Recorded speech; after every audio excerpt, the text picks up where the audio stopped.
Hello, hello, hello, hello, hello. Hello, Kareem. How are you? I am great, thank you, thank you. How the hell are you? Happy Tuesday and happy Amiga Day. It is Amiga Day because this is the birthday of Jay Miner, who's the father of the Amiga. Hello, Demo Scene TV. Welcome along. How are you? That is a fair point. I would like it to be Amiga Day every day. Yes. Um, but yeah, no. Here we are. Welcome along. It's yeah. This is going to be an interesting one because I'm going to install a couple of bits of software for this game jam. So I don't know if I was talking to you, Kareem, or a group of Italians here. You see, is a work colleague of mine and isn't at all involved in the Amiga scene, but he is welcome all the same.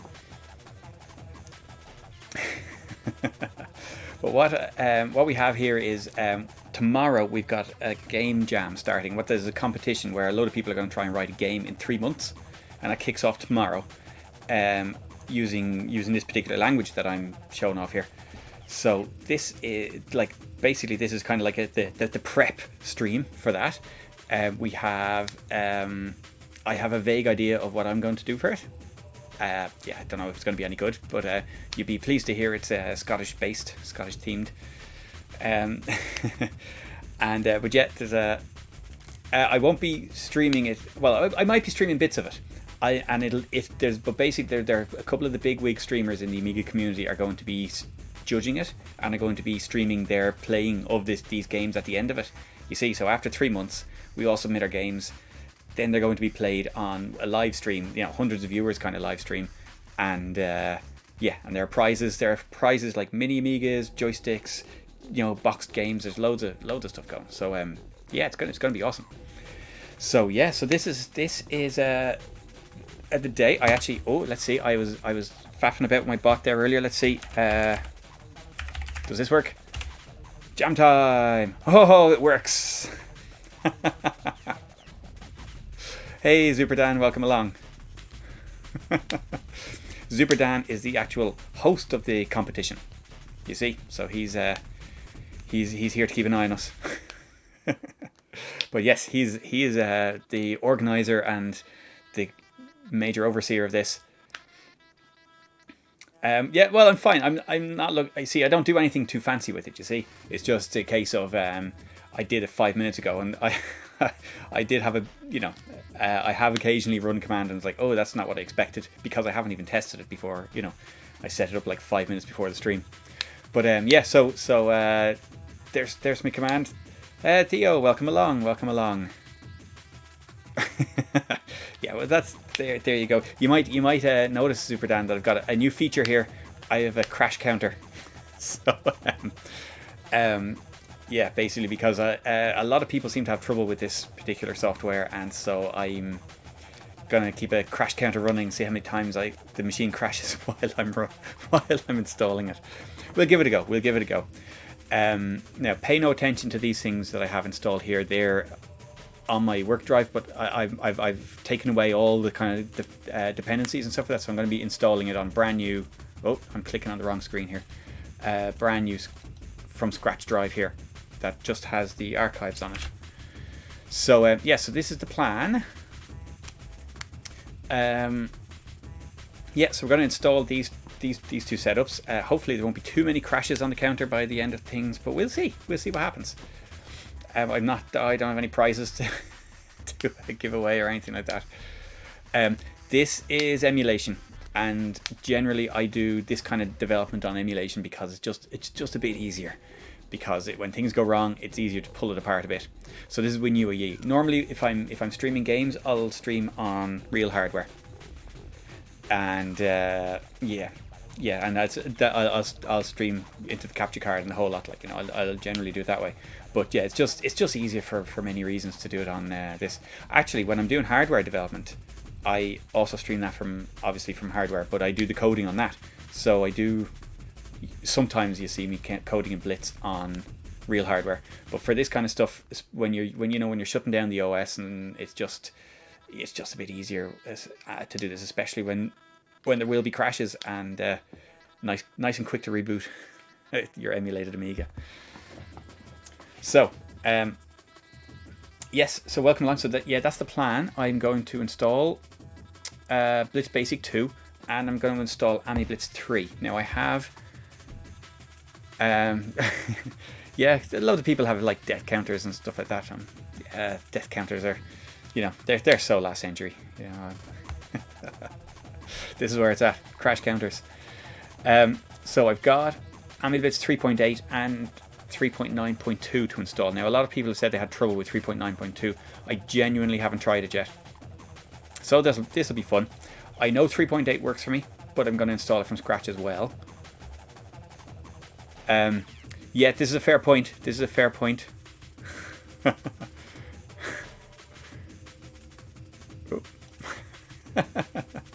Let's go with that. Yeah. Yes, we've got a couple of digits now. Good evening, Fryer85. Well, welcome along. And yes. Just saying, yes, I have a crash counter now. Just specially set up for this. I'm gonna, yeah. Let's well, let's see. If hopefully we won't have to use it. That'd be the dream. But anyways, yeah. So I'm gonna install these guys on this virtual new hard drive. Oh, yeah. So I'm going to be working on that. I ordinarily would use Workbench 3.9, OS 3.9. That would be kind of like my dev setup, or 3.1.4 on my real Amiga. But for this, again, yeah, I think, yeah, more people use 3.1 or 3.2 than 3.9. So I'm using pretty much a standard 3.2 setup. It does have RTG, but other than that, it's pretty stock. But it does have the 3.2.1 update installed. Okay, so it's up to date, but otherwise pretty bare. I haven't even changed the backdrop or put on Magic Menu or any of the other usual patches that people do. So it's pretty stock. You see, even the borders are old, because the border on my streaming overlay is from 3.9, and it's my kind of slightly more prettified setup. Right. Well, first things first. There's my drive. I'm going to give it a hard drive icon because, yeah, now it's a hard drive. Okay, first things first. We are going to install. Well, we start with Blitz 2 anyway.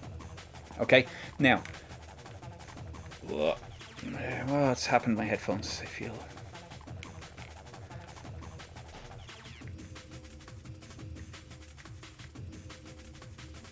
Something's not right with them. Yeah, they're crooked. What's going on with the headphones? Anyway, enough of that. Right, it'll be fine. It'll be fine. Now, so we're going to start with Blitz 2. Now, 2.1 is kind of the general version of Blitz 2 that people use, but there are about 5 different versions of version 2.1, annoyingly. So we've got the floppy drive, the floppy disk version. That is the original version that I have, that I got back in the day. It came with this awesome ring-bound manual, which I still use to this day, and all in there, all the stuff. Not a particularly great manual, but you know what, that was all I had back in the day, pretty much, and it did a good job. Now, the disc version will boot and will run from floppy disk on a 1.3 machine. Oh yeah, the 2.1 CD, yeah, basically is what I'm getting to, and that's what I'm going to use for this. So there are a couple of there's a couple of things to just to bear in mind, that even the floppy disk version came with 2 basically different versions of Blitz on it. So there's the really, really cut down version that runs on OS 1.3. It runs in 1 mega RAM. It's tight, and it's it's very minimal. It's not a nice environment to program in, to be honest, but I used that for a long time. Mainly because it was what got me started in it, because it came on a cover disc on one of the magazines, Amiga format, I think. And so that was the only editor it had. But basically, that is the only one you can run on Workbench 1.3, or if you've got 1 mega RAM. Really, you need, yeah, that's it. And it doesn't use any GAD tools or anything like that, so it's all kind of a slightly ugly interface as well. But you need to have a comfortable experience, you really want to be running the higher version of it. Now, the original version did come with an extras disk, and the manual does describe how you can basically replace the very basic components from the 1.3 version with the versions from the extras disk. And when you do that, you get a much nicer debugger, a much nicer editor called Super TED. The original editor is called TED.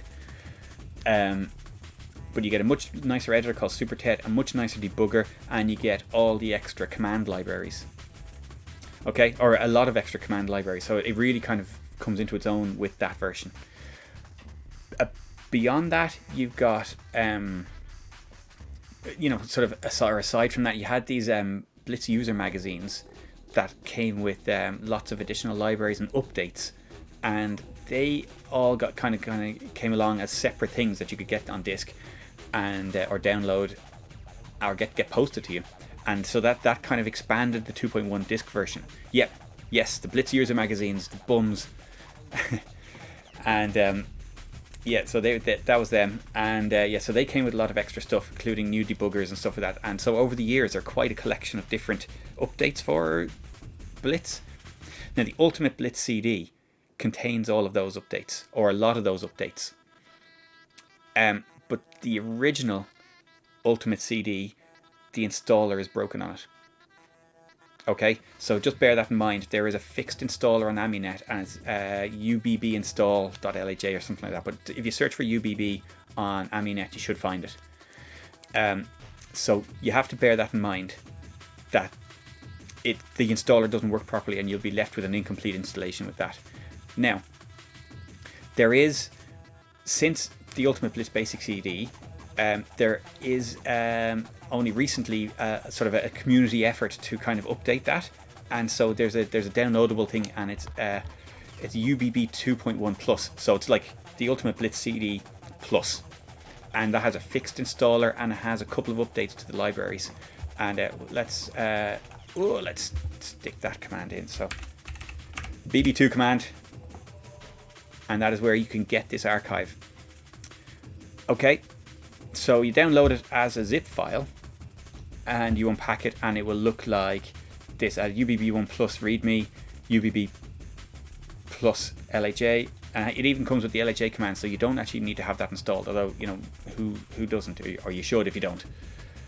And it has the actual an updated manual. Now, yeah, the manual is basically sort of a revised version, but it does have a lot of extra kind of fixes and, you know, a little bit of extra description and stuff on the original manual. So, you know, that's nice to have as well. It's a PDF. Don't mind the thing got cut off there because of Windows. But right. So let's have a look at the README here. And here we go. Thanks to all the guys and stuff like that. And basically, oh yes, it also, so we've got the latest editor, the latest debugger, the latest help, the support suite comes with some extra tools like a shapes editor and a map editor and things like that. And a couple of extra libraries that have been fixed. Basically, and it does come with the PHX player. That's the Pro Tracker player. Okay, now it is not the latest version as far as I know, but I'll talk about that later because that's a particularly funky library. And lots of extra stuff. That is so that's what it comes with. So, but it's basically the key thing is that it has a fixed installer over the Blitz 2.1 CD. So what we're going to do is we are going to open that up. We're going to extract it and and So I think I have LHA installed on this. Do I? I do. Okay.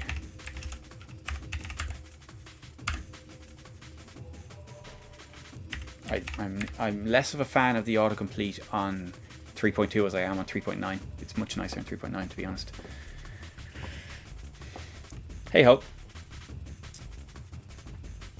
Okay, so we're going to we're just going to extract that here and hope that it doesn't just dump everything in the main directory.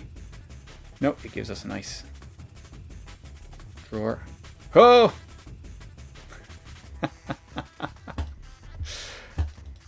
Oh, for the love of Jesus. There's a crash.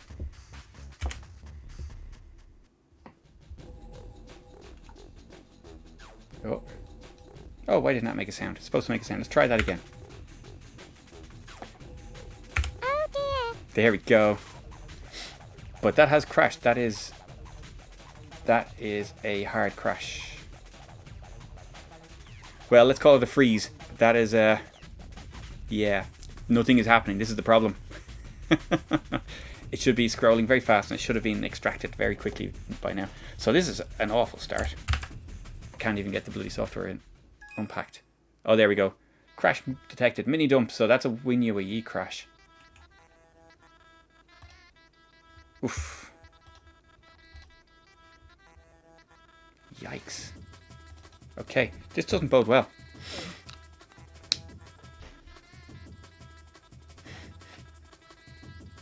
But yeah, I have been seeing more of these crashes, like as in proper WinUAE crash, and now WinUAE is not starting.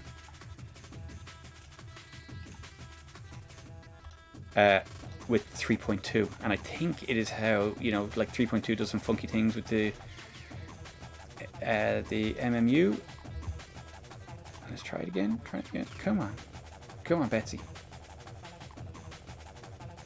There we go. I think.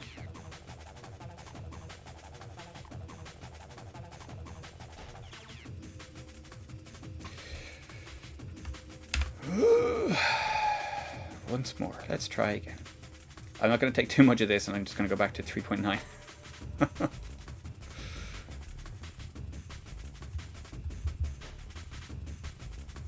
Ah, there we go. Is it? Nope. Nope. Some activity, and it is just... Oh, crash detected. Mini dump. Oh my god.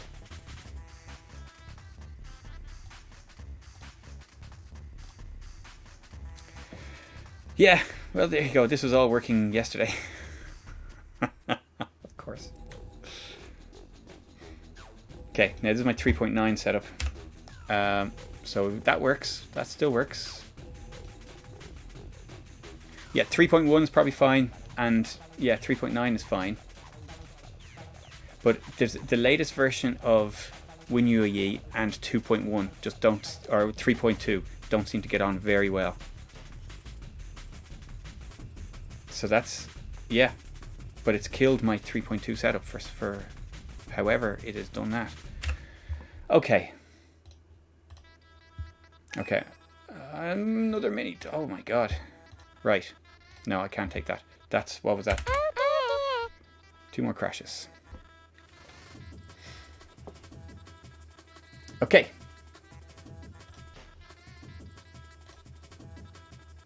What I'm going to do is I'm going to add that drive to my... It was fine. Well, it was extracting fine. And it was the CPU is also set for an 030, so it should have been fine. Oh, actually, let's load that configuration again, just see what it says. Yeah, 030 FPU.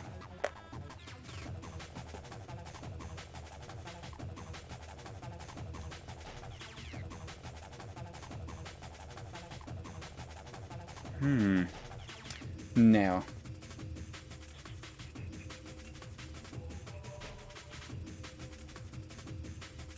Yeah, okay, right, so 3.9 setup. This is what I've been using for most stuff. But yeah, WinUAE, I think the latest version is a little bit crashier as well. Okay, let me see what we're doing. Hard drive, add the hard file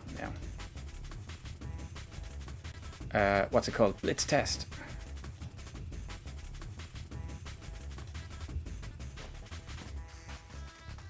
Of course. I had a quick run through with this yesterday, absolutely fine. Oh, my test hard drive has been demolished. Oh, that's perfect. Oh, rip DH3. Okay, so I think I know how to fix this. If I go into, I'm going to go back to my other configuration.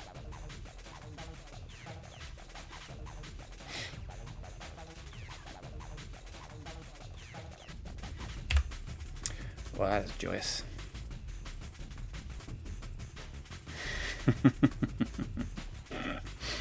Right, new hard drive.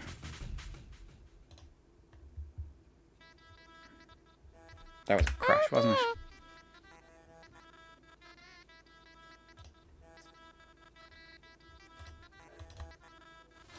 Okay. Nivrig, how are you? You know when you have one of these streams and everything goes wrong? Yeah, absolutely. But you know what? You know, I'm happy now. I've installed a crash counter, and at least that's working.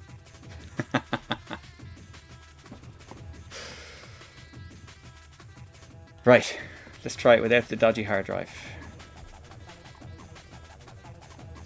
Oh no, that's another WinUAE crash. What the deuce? Yeah, I know. Oh dear. Right.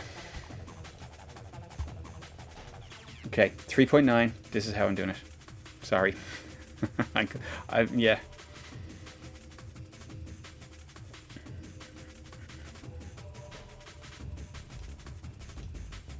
I'm just going to set up another hard drive, a brand new hard drive.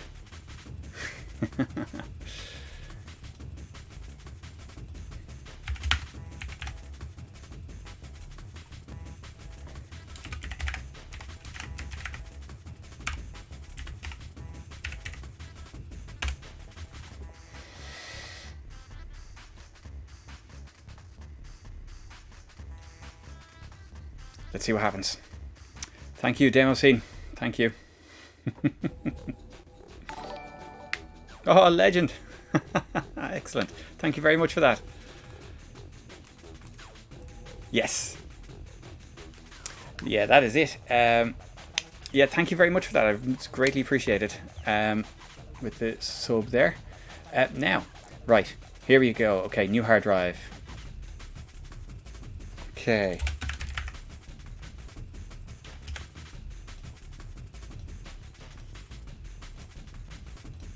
Are you sure?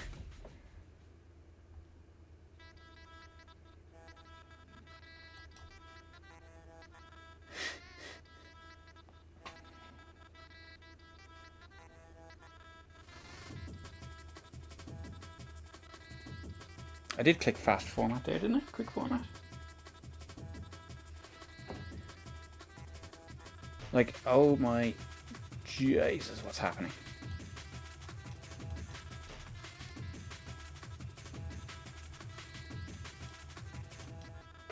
Seriously, lads, what is happening here? Oh, okay, it did work. It was just slow. Okay, so, right, new hard drive. Where did I have everything shared? I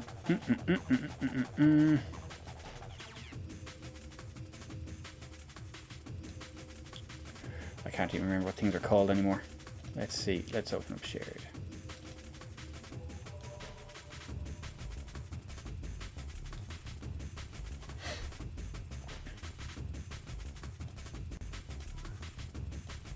Okay, there's 3.8. At least we have that.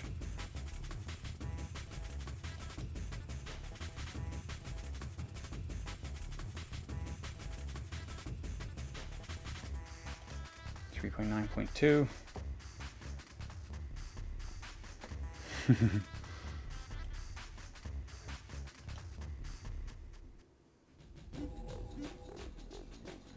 And what else did we want to install? UBB 2.1 plus. That's the one.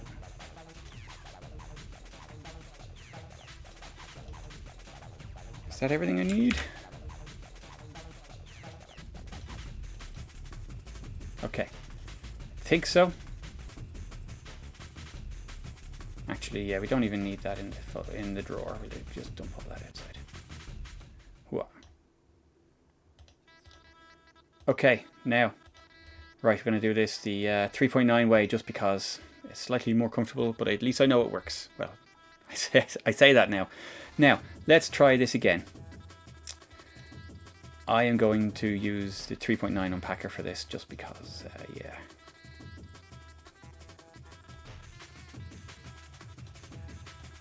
And there we go.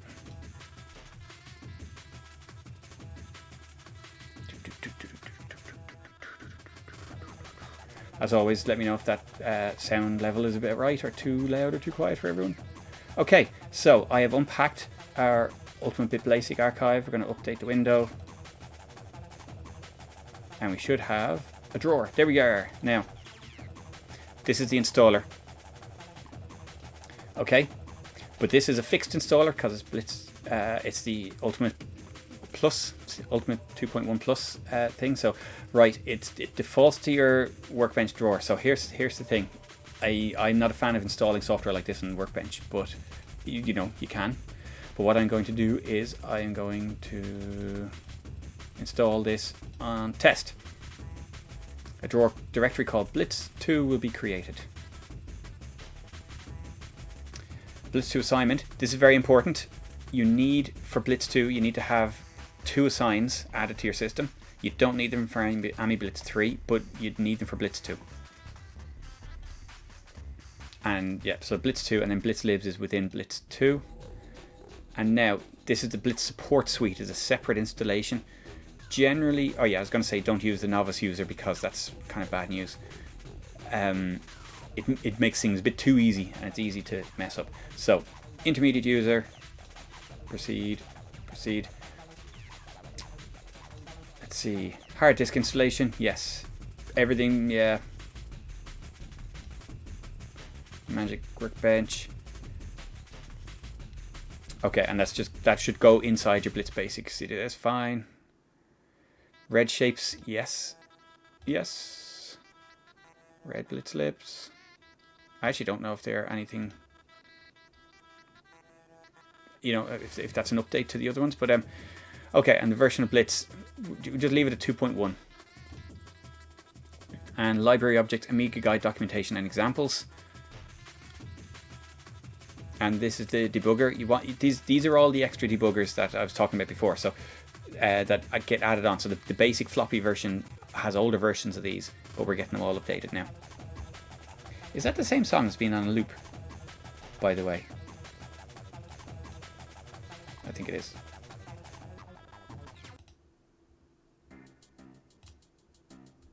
There we go. Okay, it was starting to get a bit. Okay, so red debugger, executables, yeah, fine, all the good stuff.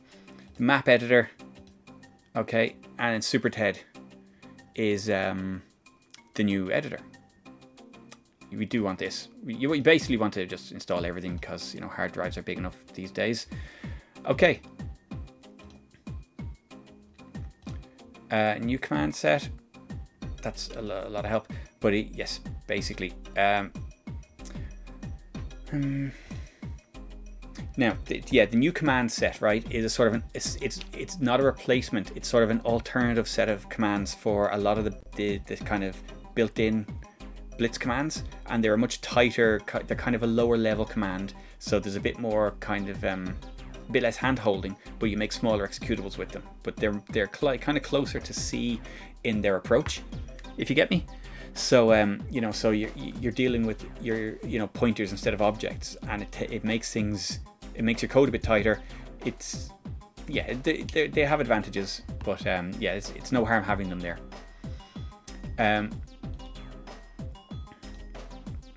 Installation complete. There we go. Now let me see. There's our Blitz 2 folder, our drawer, and that should be it. Should be working. There we go. And Blitz 2.1, Super TED 2.52, that's the latest one. Enough RAM to be happy with. All hunky-dory. So Well, no.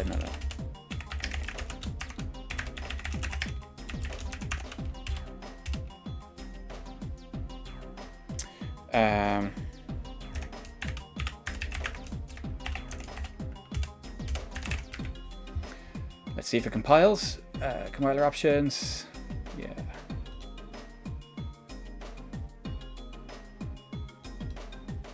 And of course, hidden behind the debugger. There we go. Hello world. So that's working. Debugger's working. Or debugger showed up anyway. And we press enter and we go back. So that is Blitz Basic 2. Oh yes, Dan, you had issues with the help. It appears to be working fine with that installation. There's Blitz 2.1 installed.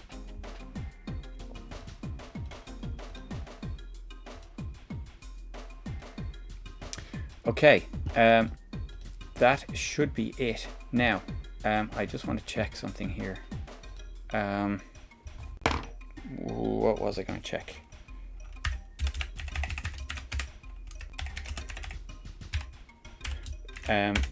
Yeah.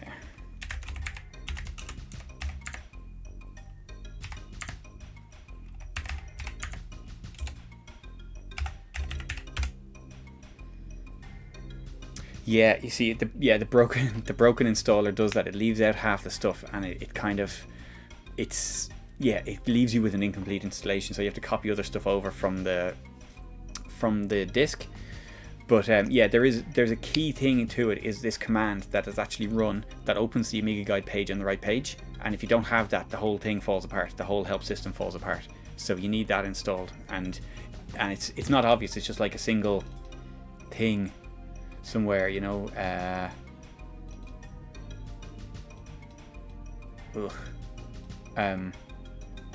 I did see somewhere that in one of the updates to the Ultimate Blitz CD that someone wrote in the kind of like, you know, in the change log, changed all the file names to lowercase. I'm like looking at it thinking, ugh. Yeah, like, you know, fine, but now libinfo view libs, like, but I think there's like there's a help file around that's just kind of you know, that, and if you don't have that installed, the help system simply doesn't work. But yes, it's very important to have those Blitz assigns set up. I'm just going to make sure. Yeah, see, so that they're the two assigns we need: Blitz libs and Blitz itself. That's crazy. I can see what you're doing, but I run Blitz 2 and AmiBlitz on the same instance, so I do have them both open. But you have to be very careful when you do that, and only use the debugger in one of them, because once you have two debuggers running, they kill each other. So this debugger is 2.5. That's the Blitz 2.1 debugger. But yeah, I think we finished that. Yeah, so I think we're okay with that. Now, right, so what I've done is there is a dependency of AmiBlitz 3, and if it's missing, it'll cause AmiBlitz and all the AmiBlitz support programs to crash. So it's the wizard library, so I've disabled that. So we should be basically back to stock.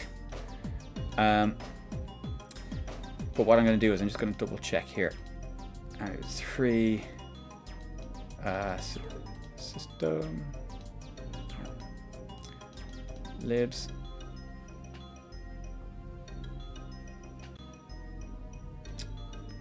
These are yeah, I don't think any of these. Well, see, some of these will be are specific to particular libraries. They're not Blitz libs, but let me just check.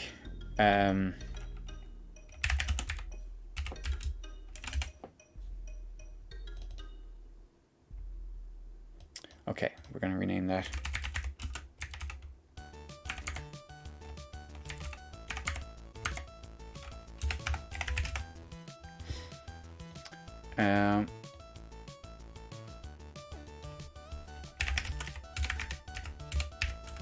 Let's make sure, and we have TED library in there, so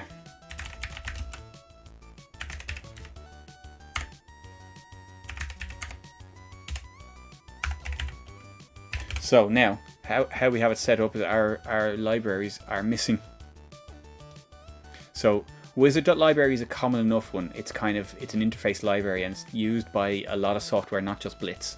But it's kind of one of these things where you probably don't have it installed unless you've installed something else that uses it. Like I think Amiga Writer uses it, and a couple of other like Storm C IDE or the Storm C tools use it and stuff. There's a couple of other things like that use it. Yeah, there we go. I think everything else is kind of like disassembler library, Blade MP3 ID3 tag and JPEG. They're basically specific to certain Blitz libs, but if you're using those libs, you'd have to have those libraries installed. But most people would have them installed anyway. Let me see, what else was there? Okay, so is there anything you guys want me to look at with the Blitz 2.1 setup before I go and install AmiBlitz 3 and up this crash counter a bit more?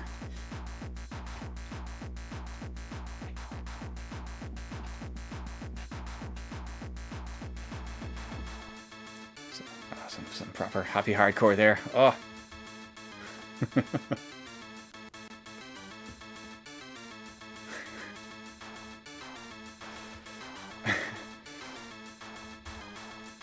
Oh yeah. That'd be nice, wouldn't it? Just write off the rest of my week. Okay. So I think we'll leave Blitz 2 there for now. We can always go back to it, and that's how you wake up in the morning, is it? Okay. So now, unlike the Ultimate Blitz 2 thing, or I should say that as well, if you're installing Blitz 2 from floppy, I don't think there's even an installer on. So the Blitz 2.1, the Ultimate Blitz 2.1 CD comes with a broken installer, but on the Blitz 2 floppies, I don't think there even is an installer. You just have a page in the manual that tells you create these directories here, here, and here, and then copy these files into there, copy these files into there, and that's. Ugh. But yeah, that's it. So yeah, but Blitz 3 doesn't come with an installer at all. AmiBlitz 3, let's give this a proper icon. Yay. So basically what AmiBlitz 3 is about is just dragging the directory to somewhere.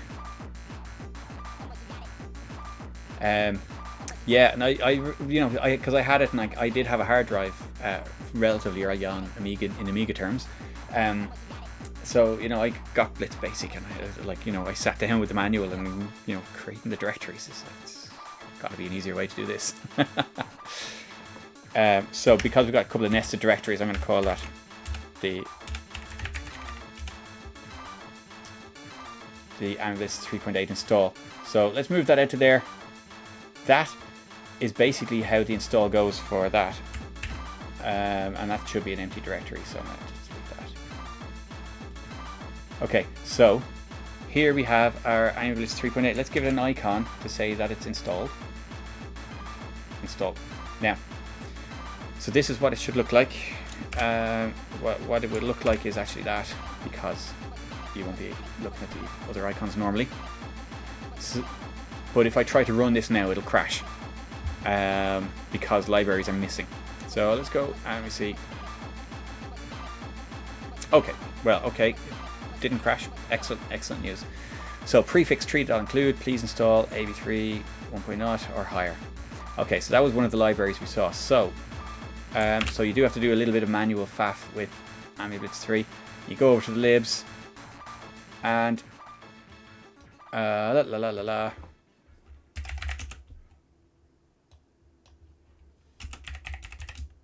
copy that to libs.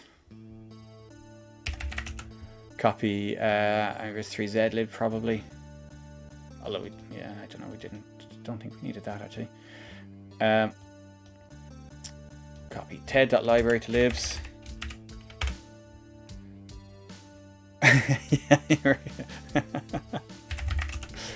And relax. and wizard.library to libs. Now I'm pretty sure it does definitely crash if you don't have wizard.library installed. Okay, so those 3 are now in libs. Okay, all 3 copied. Yeah. Oh, that was very short. So now, in theory, AmiBlitz 3 should work. Okay, now, the first time you run it, it needs to build an index. Now, I'm running my emulation of full pelt here, so this can take a while. This can take a few minutes, but it only has to be done once. Well, unless you update it. So, yeah, basically, you just have to let it run. So, you know, if you're on a Note 30, that could take 10 minutes or something like that to run. But just let it run, and it'll eventually get there. It builds up a massive help index and kind of predictive text index and stuff like that. So and here's AmiBlitz 3, all running fine. I prefer to have it on its own screen. So environment, so it's set to use Workbench. You can clone Workbench as well, which is kind of usually what I use. And then it just copies the Workbench screen, keeps it the same resolution. And there you go. So again, so now it's the you know, you don't have to press help for the quick help to pop up there.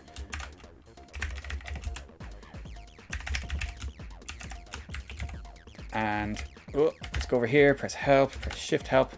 That works. And there is also control help on AmiBlitz 3, and you can fill in, you know, things here. It's kind of doesn't really, you know, it's like sticker bricks putting the command together. But fine. Does alt help do anything? No, that's it. Control help. Okay. That's AmiBlitz 3.8 working. Let's see if that runs. Oh, it did not run. Crash. Oh dear. Now, that is interesting. Oh, let's see what happened there. Here we go. Exactly. Yeah. Oh no, I didn't use the bot for it. Thanks, Nimbrick. I have it on a hotkey.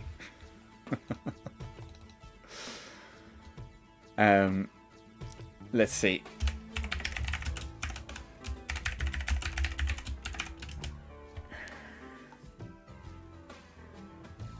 Ooh, cornflake girl.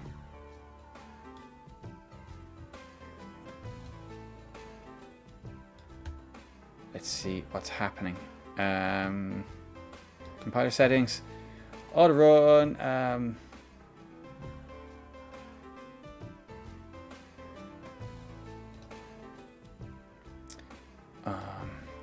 There shouldn't be anything the matter there.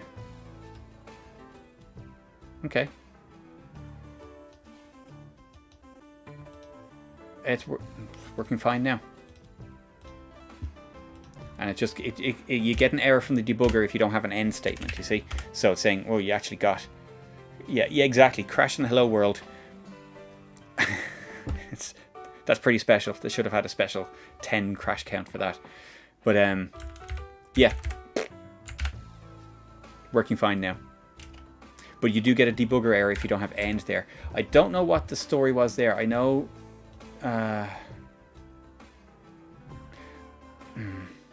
I wonder if it was just something resident in memory with the old debugger, the 2.1 debugger. Because I haven't actually changed anything. Well, I did set it to smaller. The debugger wasn't enabled. Well, we'll disable it, and I put on make smaller code, but that's. Oh, well, let's see. No, working fine.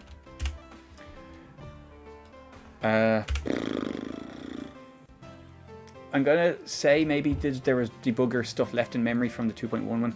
The debuggers are a bit messy. They are like they use CPU traps in a kind of a funky way, in a kind of a trigger your virus checker kind of way. So you know they do nasty things, and that's how they work. So You know, that's it. Like, and actually, if you run AmiBlitz or Blitz 2 on OS4, the debugger will do a hard crash if you've got a certain CPU in it, which is like what? But you know, if you've got a G4, it works fine. If you've got the 440, like the SAM 440, SAM 460, it just absolutely craps itself because it can't set up the traps the same way, and there's no emulation of the traps. It's real CPU trap, and so it just goes, what the hell are you doing? Yeah, and that's the end of that. So yeah, I'm going to blame the debugger on that one. So it seems to be working fine. Help is all working there. I did mean to point out a couple of things on the compiler settings. Why is make smaller code there? Because it's already made the code smaller than it can be. As small as it can be. I don't know. But that's it, and the debugger's running. On AmiBlitz 3, it will open your DOS output window, your shell window on whatever screen Blitz is open on, because that's a standard public screen. It's not the case on Blitz 2, which I kind of like because, oh no, the debugger's not happy. Does that count as a crash? Yeah, Oh dear. guess so. Well, yeah, it could be. It could be. But yeah, I guess this is what people have been talking about. You know, my debugger has crashed. So I'm gonna restart that machine. But yeah, like the thing is, like, there are some nice features that AmiBlitz 3 has, and it normally doesn't do this. I program for hours and hours and hours on in 3.8. And it's fine, yeah. Yeah, and same for me in 3.9. I don't know what that was about. Maybe a reboot is all it needed. Let's see.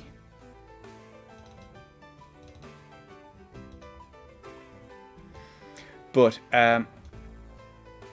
yeah, basically in here, the make smaller code, it gives extra passes. And I meant to say that about Blitz 2 sometimes will give you an error saying that there's not enough object space available or something like that, and it gives you a button to make smaller code. If you switch on the make smaller code in the compiler options, it just does that automatically, you know, so you never get that error anymore. But it does an extra couple of passes during the compile stage, so it takes a bit longer to compile. So, you know, that's your trade-off.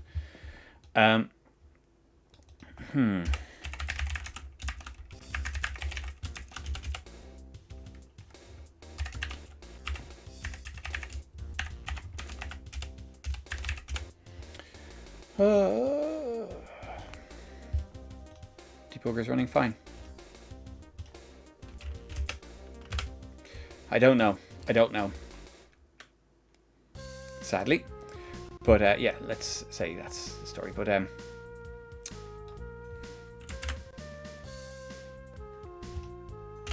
fine again. Okay.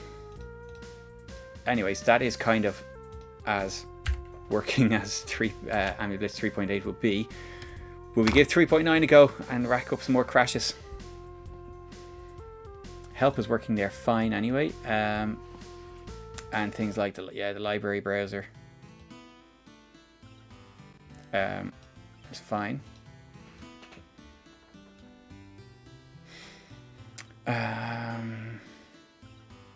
Yeah.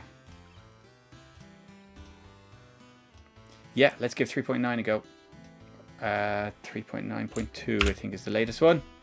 392. The library browser and the generally the browsers that it has for different things are fantastic. Now, why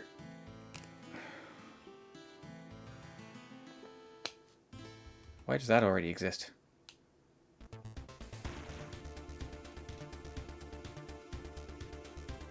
They may have been truncated file names, but they're only demos anyway.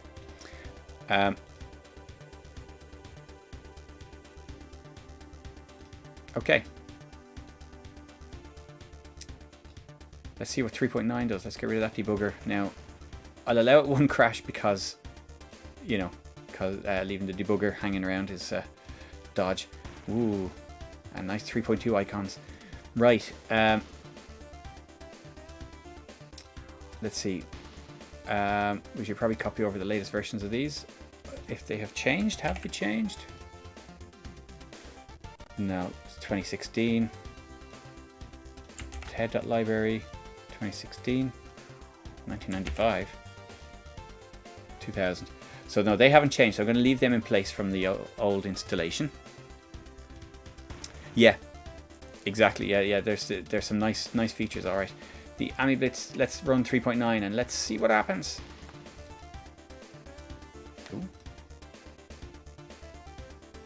Ooh, it works. Oh, line numbers and a block cursor. And clone workbench, first thing to do.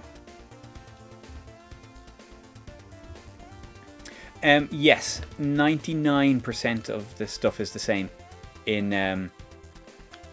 between 2.1 and 3.x. There's extra stuff in 3.x if you like. That like you can enforce types and you can do different types of typecasting. You can't do that kind of stuff in Blitz 2.1. You just have to trust yourself to keep track of the variables that you set up. There are some other things like dynamic lists that don't exist in 2.1. And there are a couple of other things. But as well as that, AmiBlitz comes with the includes, which are awesome. If you're doing system-friendly programming, these are awesome. These are kind of like Blitz-style wrappers for the OS calls, and they work really, really well. Like let's say dos.include. So you've got all these functions that can be used in a Blitz kind of friendly way, using string primitives and stuff like that, without having to deal with pointers and stuff, or generally without having to, So it basically they're kind of direct calls for for like add part. They're really nice. Really nice. OS friendly functions, like there's an AHI library, AHI include, for running sound cards. The graphics includes support graphics cards and 24-bit bitmaps and all that kind of stuff. You see, so all those are kind of new to AmiBlitz 3, but because they're an include, they're actually in AmiBlitz 3 code, so you can actually open them up and see the code. You can, with a bit of work, port them back to Blitz 2.1, but I've done that a couple of times, but it's a lot of work actually, because they use features of AmiBlitz 3 that don't exist. But you can also optimize, right? This is if you put that in, like you've got your fields there, right? So if you put that in optimize 1, that's O20 optimization. Optimize 2, like bit 1 is uses the FPU, so 3 is FPU and O20, and 4 is new syntax mode. And new syntax mode lets you do things like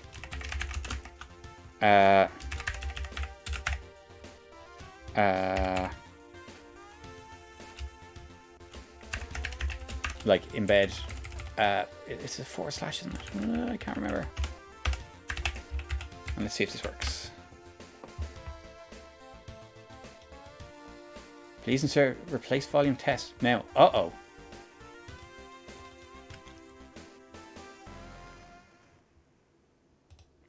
Yeah, exactly. Yeah, so you can do that didn't exist, and you can do that to insert any hex ASCII code into strings. It makes it a lot easier because Blitz 2 doesn't support that. You can cast strings to longs and things like that. There are a few kind of neat little things you can do. So a lot of the macros and a lot of the includes use that kind of thing. I don't know why it's asking for test. What the devil is going on here? That was weird. That was very weird. Like, workbench is there. Okay, it also has a syntax command, and if you set bit 1, it means you need to declare variables. So you know, so it enforces you to say this is a long, this is a word, this is a float, whatever. Bit 2 means you can declare on the fly, you know, in inline declaration or implicit declarations. And bit 3 is oh, what does bit 3 do? I can't remember. Oh, this has yeah, 3.9 is not being happy.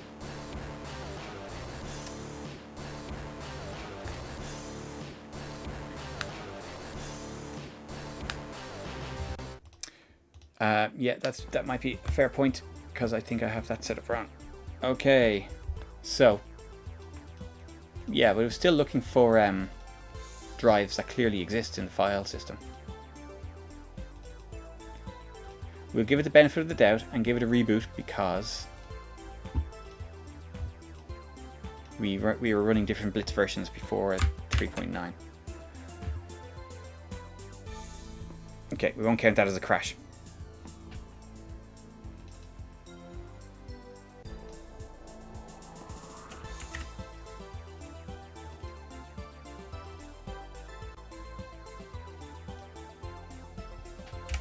So,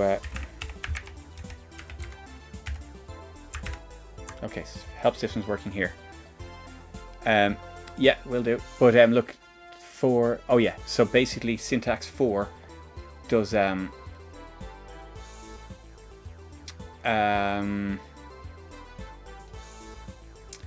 basically is checks your typecasting to make sure you're doing it safely and you're doing it properly.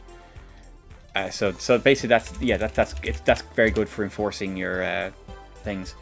Yeah, let's see, ID preferences.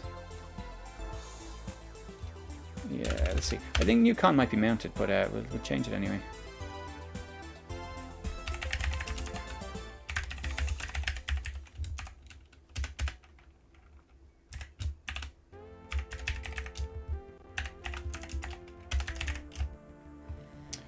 Oh. No, that's doing weird things. Very weird things. Test clearly works.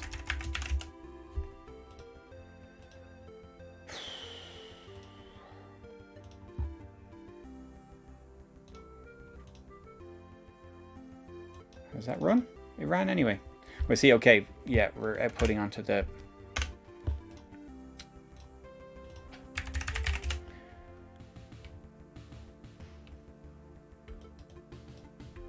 yeah, we don't have newcom mounted. Okay. Right. I want to see what that's doing. Where's my Snoop DOS? Snoop Dossy DOS.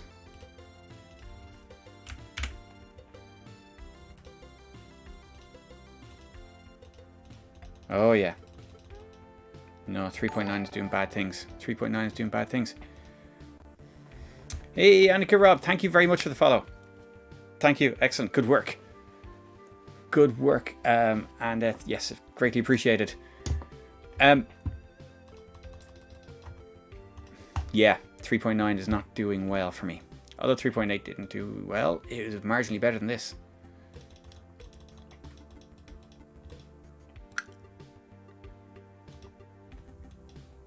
So I don't know. I want to see. I'm curious. This is... I'm going to count that as a crash. That is not playing ball. Oh dear. But I'm curious to see what it's trying to do that it can't do. Yeah, absolutely. So yeah, I'm gonna say that's... Yeah, I'm gonna say that's very plausible. Anyways, oh no, we don't want to run that just yet.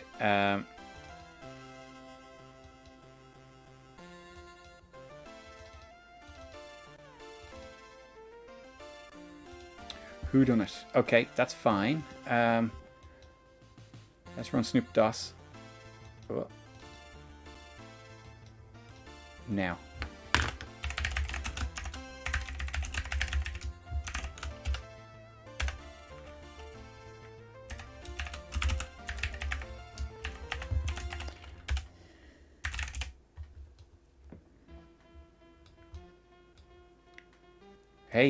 Hey, I didn't even choose it there. You crazy, crazy, crazy compiler. I went to switch on the debugger. Everyone else see that? That is odd. Okay, yes. I am declaring 3.9 a lost cause for now. Oh dear. Whoa! Yeah, that really did something nasty there. Oh, no. Okay, right. This is going to need a cold reboot.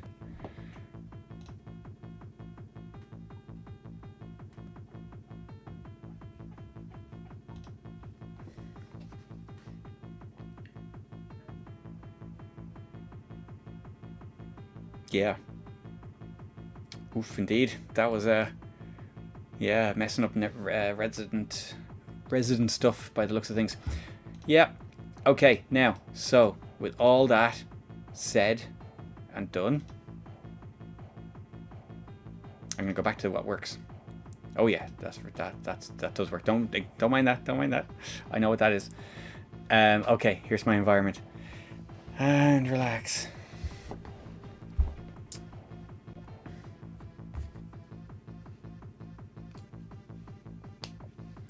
I got the same strange sign error with a mounted device in my setup. Yeah, it is a very weird thing. And I wanted to try and catch it with Snoop Toss to see what the hell it was trying to do. I don't know.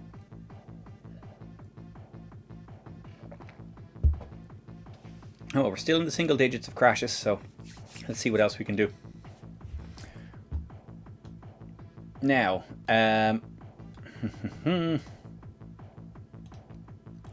right. What was I going to do? This is kind of happy and working. So yes, we were going to look at some debugger stuff. Now, is everyone? I know that's not a great demonstration, but like the setup of stuff with either the Ultimate Blitz Basic Plus 2.1 Plus package is pretty straightforward, and like, you know, installing AmiBlitz 3.8 is pretty straightforward. Before 3.8, I was using 3.7.3 for a long time, and that was absolutely fine. Yeah. So yeah, there you go. Yes. So this is my kind of like my copy of 3.8.0, if you like, and it's all kind of set up ready to go for me. Was there what else was there to cover there? Or should I get on with some debugger stuff? Or what else do you want to see?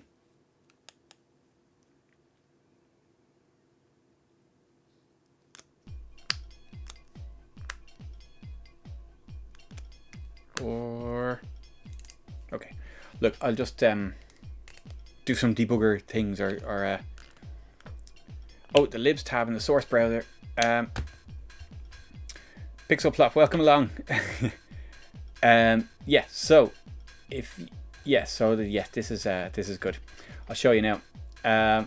So if we go to what were we doing? Okay, let's go back to our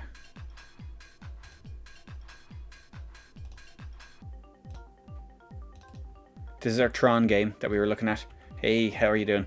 Yeah, so I'm going to look at some debugger stuff here, just to you know, just to show a bit more about the debugger, because not everything is obvious. But yeah, so you know, you're already familiar with this. Like Blitz 2.1 has this kind of little kind of sidebar that shows you all the, you know, your labels, your functions and your statements and stuff, so you can kind of navigate your source code quite easily. And that's also handy for just seeing like, oh, what arguments do I need for this function or whatever. So you know, we can see lots of cool stuff there, all nice and function driven and that. And you can also include comments. You see, so if you click that, that includes all lines beginning with a semicolon. So they're all the comments. Do I not have any case? Oh, I do. So there's all my different cases. And yeah, get rid of that. But basically, you can type in text here as well. So you know, you can kind of filter based on strings. Yeah. Yes, it is. It's in alphabetical order rather than in code order. Yeah, and it's nice. It is a nice kind of thing. But yeah, so you can check. You can go all, and it shows like constants and everything in there, and all your key things. So you want to, yeah, you can find, and you can find all the things, you know, like that. For example, that the previous speed field, and you can jump to that in your code. It's a nice, very nice little browser thing. Okay. Well, this tab here is one of Zuperdan's favorites, and shows you what is actually used in your code. So if we look at the sprites lib here, and we can see the commands that are used there, which is quite nice.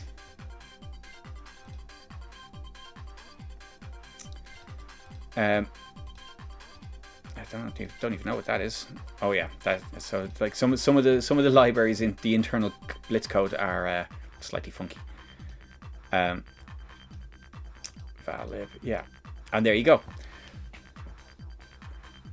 What am I using that for? Exclusive or? Ugh. Yeah. But yeah, so it's interesting to see, and like the thing is as well, this will help you if you're trying to optimize for size, because if there's a library that's only using one, let's say, you know, you're only using one command from it, that the full kind of binary of that library is already in your final binary. You see? Yes, there's that as well. Yeah, because if you can see, if anything uses the print lib, the font lib, you see bitmap output there. You know that it needs diskfont.library, and yeah. System libraries, no, it doesn't. Unfortunately, that is kind of going to be a job for SnoopDOS when you run your program. But it does show you, like we know that from the discussions like that the font lib, that if you use anything from font lib or you know, nprint or anything like that, it will you need to use what's it called, diskfont.library, which is an OS file, and you're not allowed. Well, okay, yeah, you're it depends on who's asking, I suppose, but technically you're not allowed to distribute that, so you can't make a sort of self-booting game. You have to load Workbench first and use the libraries from that. So that's basically it. But what you should do is use SnoopDOS to find out what libraries you're actually using. When you run your program. Oh, value out of maximum range. Ugh. What was that? But we can see. Oh, that's just from compiling. Now, value out of maximum range. When you get a crash like that, sometimes it can chew up all your chip RAM and you don't get it back. So yeah, let's hope for the best here. Shapes. 500 shapes.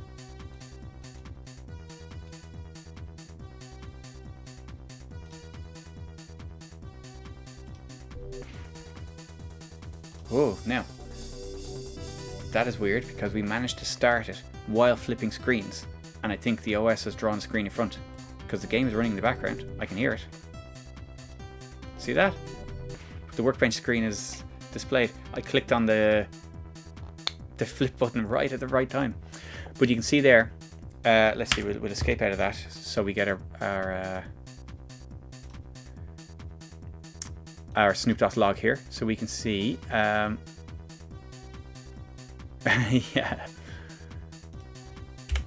Yeah, that was weird. But let's have a look. We can see what we need. Basically, there are loads of different assets, like but libraries. There's the debugger.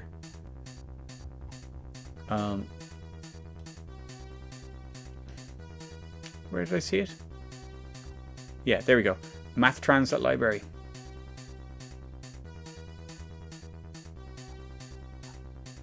Now, I think it may assume, like it's trying to load a font. You see, so it's using that. It's assuming that that basically disk font is is implied there. I think because it won't, you can't load a disk font without the library. So that's kind of a way of knowing there. But yeah, mattrans is needed as well for a lot of things, for a lot of the functions. Yeah, and the thing is that when Commodore were around, they were fine with that. As in, you asked them for a license and you got the license, and it didn't cost you anything, or it cost you a small fee. So, but if you were selling 50,000 magazines, you probably have a running license to do this. Because even up to the very end, like the last editions of Amiga Format and all that came with a full 3.1 install on the CD. So, so it's not like it was fine. And this was intentional, as in you just have to ask Commodore, because even that's why Workbench 3.1 doesn't include the installer. The idea being that you just ask Commodore and they will send you the latest version of installer, and you can include that with your software, so that the install script and the installer are always perfectly matched. So you know that the script will work in the installer version you have. It was only when 3.5 and 3.9 came along that the install program started to be shipped with Workbench, because Commodore weren't around anymore. But that's why you don't have the installer tool on 3.1 and earlier. So you were supposed to just ask Commodore, as Commodore assumed they'd be around forever. Yeah, so there you go. Yeah, so opening fonts, you need disk font library. Actually, you know what? That's the debugger opening that font. I don't know where it's referencing the disk font library.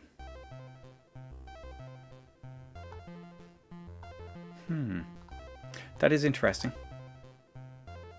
However, it may be a function that I don't have switched on. So let's see.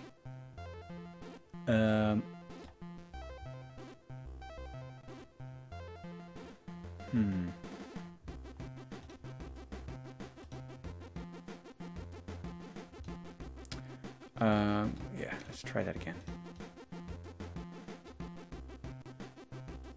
Oh, and there we go, out of memory. That is, yeah, memory fragmentation is killing me. Well, yes, there you go. So the current situation with including files, I think, is that there's a fee of €100 or something like that, or $100 for including Workbench files on a physical release, or for any kind of release.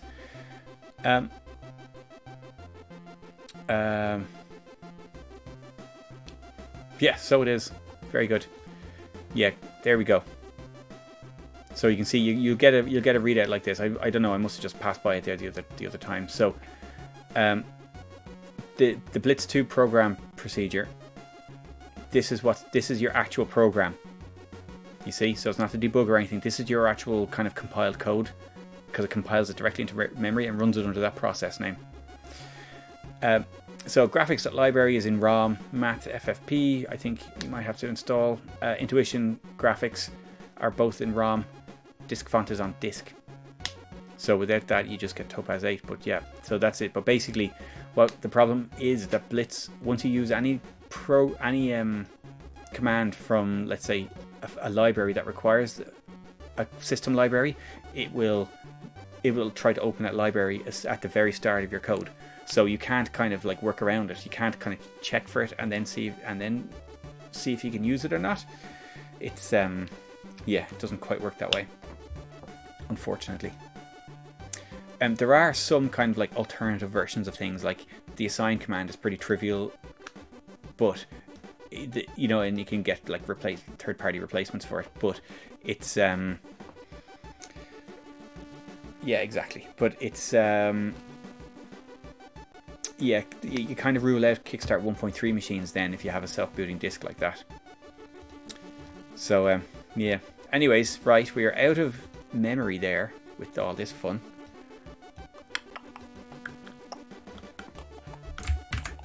So I'm going to reset it there. But something, let's see. Yeah, again, don't mind that. What's tutorial 7 example? Okay.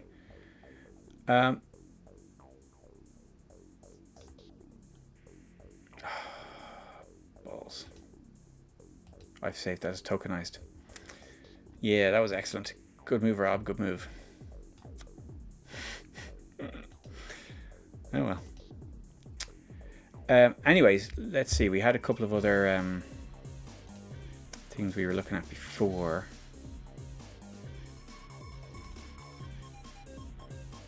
Yeah, like bending sound and stuff like that, right? But if we want to, just to run the debugger. Oh yeah, that's another thing. Stop is for inserting a breakpoint, and you get your breakpoint in your browser over here as well, which is pretty cool. So you can jump straight to them.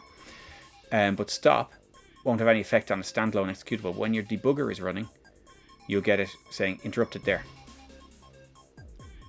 See, that was saved as ASCII because it was part of the Amiga Future tutorial series that I wrote. So I sent it in as plain text, and that let it load into AmiBlitz 3 and Blitz 2, because that was going on their cover CD and on the website, I think. So that's why I did that. But yeah, it's just because by default I think Blitz 2 will recognize that file. If you have an AB3 extension on it, it won't it won't show up in the file requester because it's filtered out. But that's it. But anyways, so there are a few things here. Loads of buttons here that we haven't really looked at. Okay, so here we have so basically it's highlighting the command it is just about to execute.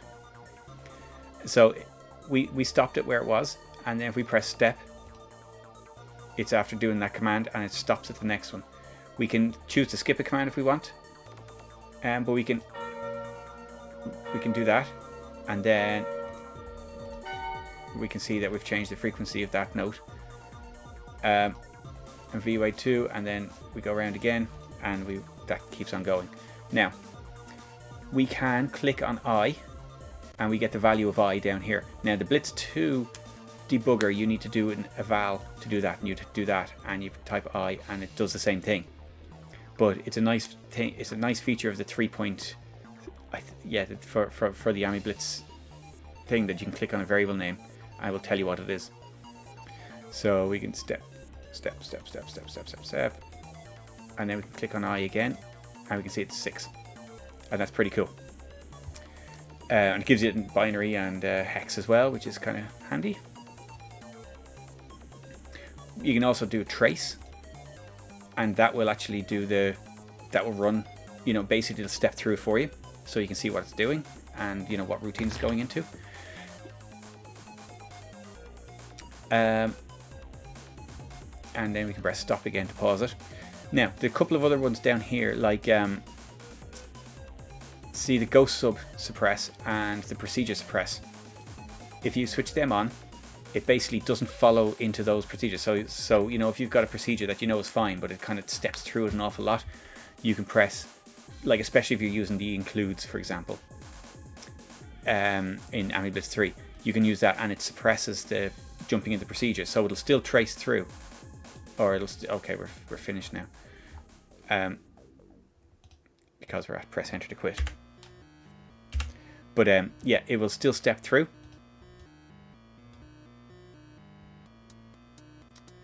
But it won't go into the procedures, and the same for the go subs. It'll execute the go sub from the go sub to the return at normal speed without showing up in the debugger, unless it has another stop in it, of course. But those two are pretty handy. If you've got a lot of functions and stuff like that. So yeah, that's it. So you can see, you can click on a variable, and because we don't have tight declarations turned on, we can click on a variable and we can see it's declared as 0, even though we haven't got to that yet.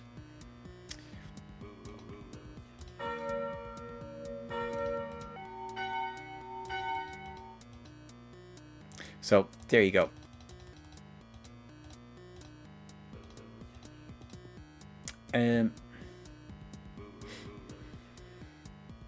Yeah, so that is a nice feature.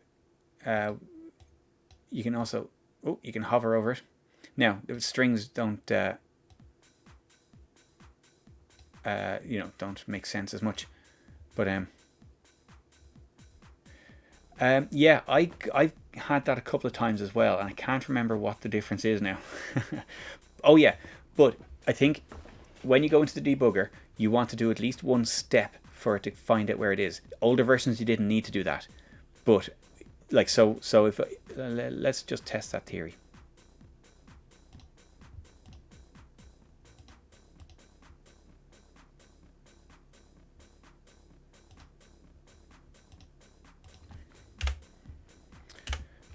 So now if we click on a variable straight away, oh no, it's working fine. I think sometimes it does that if you don't click there, or if you don't let it step in, and I'm not sure why that is. Just trying to get some context or something like that. The debuggers, like, they kind of look the same, but there are some extra things on it. Like, but you see, there's also, don't forget, there are two Blitz Basic 2 debuggers. So there's the one that comes on the floppy disk version, and that's pretty poor. It's pretty, it kind of does the job, but it's pretty basic. It's pretty poor.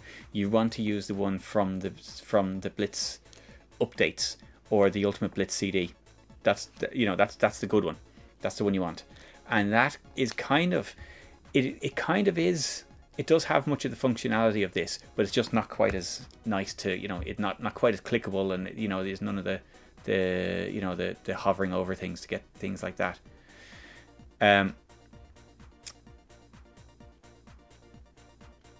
So it doesn't step into includes. All right, okay. Yeah, so this will step into includes, and that's kind of a big thing when you get a runtime error, and you want to see where it happened. Yeah, but that should have kind of similar functionality then. If you're using the red debugger, because that was the one I was using earlier. But what we'll do is we can fire up Blitz 2 and have a look and see how it's doing with some similar code. What we have is run with, like, that will go back to the code and just run it as it was with our poor church bells. Execute lets you directly execute a command. Evaluate lets you evaluate a command. Blitz, this gives you when you press that, it shows you it flips to the Blitz screen. So if you've gone into Blitz mode and you've suspended, you've had a crash, or you've had a breakpoint or something like that, and the debugger's been called, it will jump back to Workbench and your Blitz screen will kind of disappear. So pressing that will display the Blitz screen. So just so you can see, maybe something's hit something slightly over the edge of the bitmap or something like that, and you want to see what's happened. That will call it back up, and that's pretty cool. So it doesn't let it run, but it is pretty cool. These reg and mem windows let you look at some like CPU registers and stuff like that. It's kind of fairly straightforward stuff. If you run the Blitz 2 debugger, actually, a lot of these windows open up and they hey, how are you? Psychosis, how are you? Welcome along. But yeah, these windows kind of clutter up your Workbench screen and stuff. It's one of these things that normally, like, I have this running in a very low resolution. Oh yeah, and they do overlap, and part of that is because they're made for Topaz 8 and nothing else.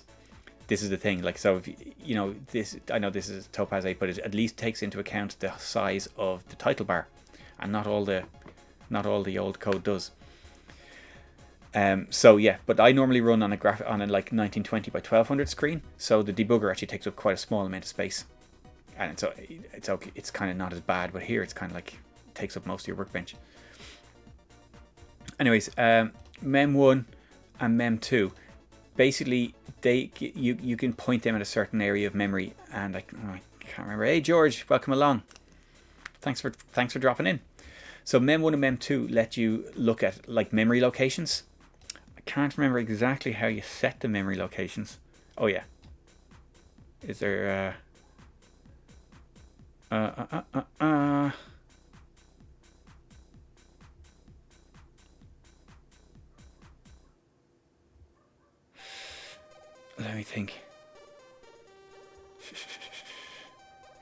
remember how you actually set the memory locations. I haven't actually used that in years.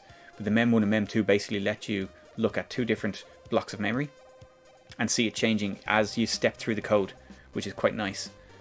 And variable trace does the same kind of thing. So you can add a variable to that. I'm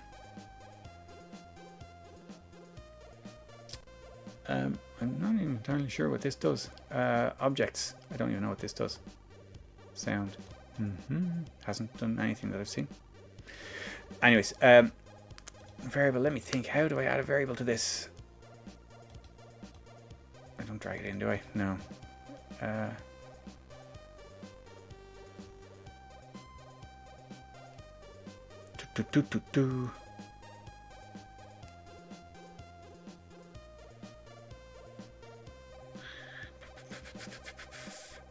Oh, I can't remember. I cannot remember. There is a way of adding variables to here, and it will update the values in real time as you step through the code, which is pretty cool as well. Yeah, it's quite possible that that's the case. Yeah, but the debugger window closes. Oh, we're waiting on user input.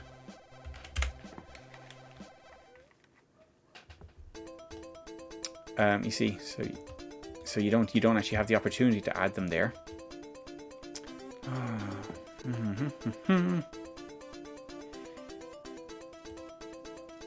Variable trace. Oh man, add trace. There we go.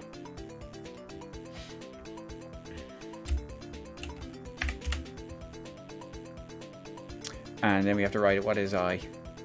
What is I? I is it's actually a quick. Okay, so there we go. So now as we step, we can see the value changing.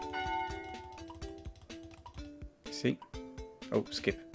Trace. Oh, because I skipped and I got. Yeah, that was a mistake. Don't mind that. That was just me pressing skip instead of step. So I skipped past the end of the loop and reached the end of the code. Fine. Yeah, that was my mistake. Let's do that again because that was interesting. Okay, add trace. And that's a quick.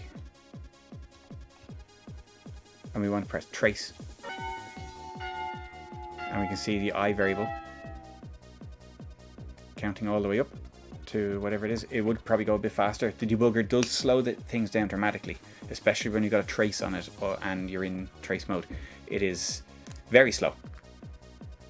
But yeah, it's pretty cool, isn't it? It is a very nice feature. You know, obviously this won't work in Blitz mode because you're shutting down your operating system, so you can't update these windows or screens. So you have to do other things, and that's where there's the you can use the WinUAE output. Now, I might no, going into that's a bit funky. I'll have to. There is some information on that in the Discord chat. You should check that out. But yeah, there's some examples. But you need a certain version of WinUAE, and you need to turn on logging.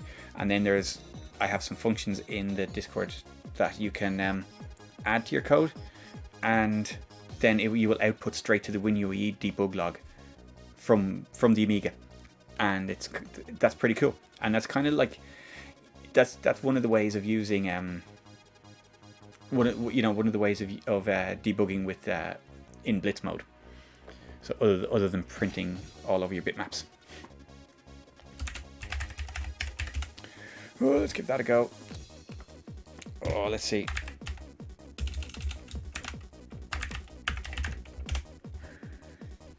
Oh, look at that. Less than an hour left until the jam starts.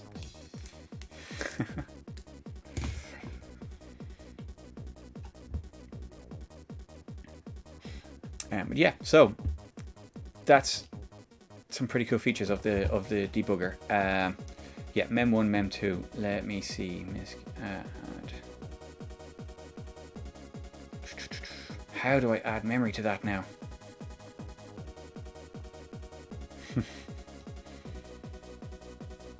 2.5 pints. 2.5 pints. I can't remember. Oh, and it was something silly. There's something obvious like. Ooh, that's nice. I don't know if the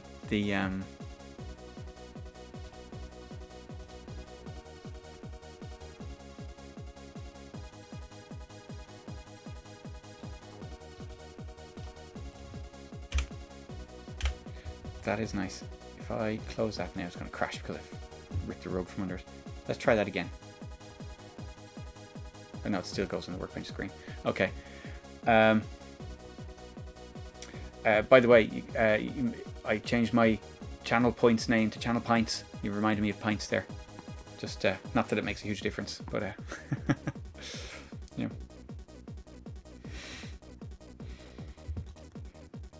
Okay. So yeah, so that just pops up on the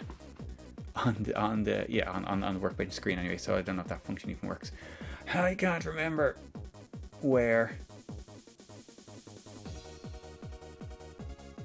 Memory. Hey. I don't even know what that does. Ooh. Ooh.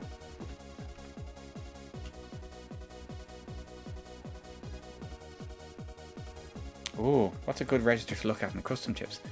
That's interesting. Let's pick one at random.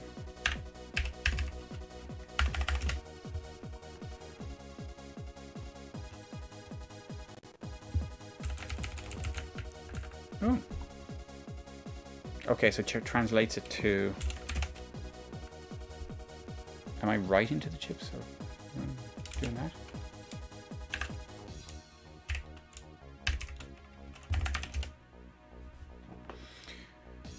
Huh, cool.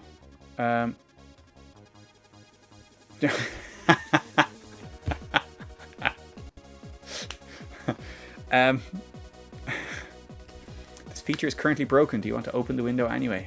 No. Oh dear. At least it told me. It gave me warning, which is more than you get most of the time. Yeah. Ah, dear. Not in Blitz mode. Not in Blitz mode, yes. I'm not entirely sure what the Blitz control does. Yeah, so there's our disassembly. So we can that actually step through? There we go. That's quite nice as well. So we can see what it's doing.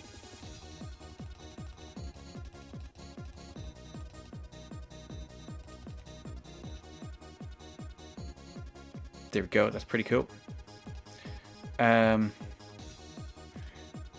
copper instructions. Well, we're not going to see much there, but it's cool, isn't it, Nivrig? It's nice. It's not something I've used more than I'd say half a dozen times, but you know, there's a couple of times I'm like, that is brilliant. That's actually really, really good.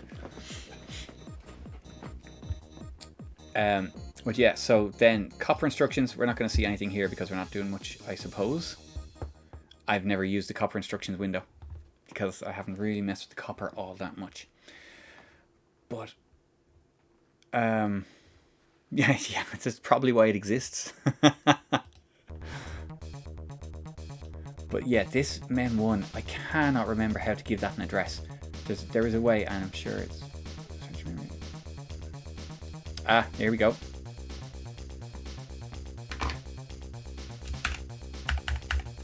Dare we?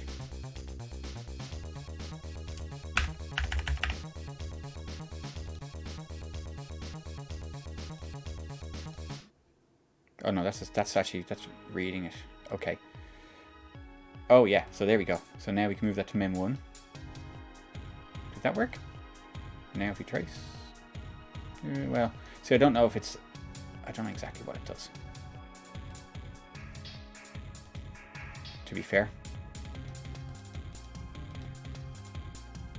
Value not found. Okay, yeah, fine. It's actually searching through the memory for something, but how do I actually... Because, yeah, these two windows can be used as a trace, you know, just displaying contents of memory. Array. We don't have an array. Structure, label list.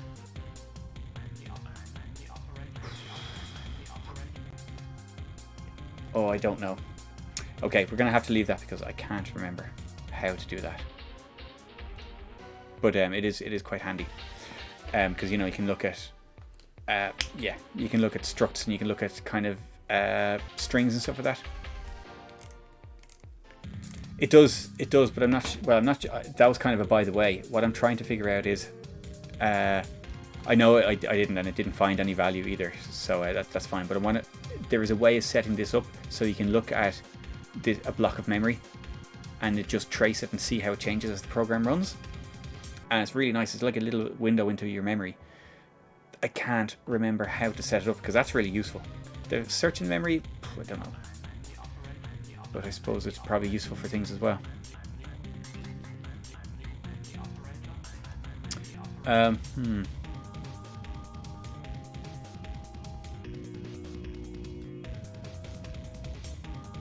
No, I don't know. Okay, we'll have to leave it. But...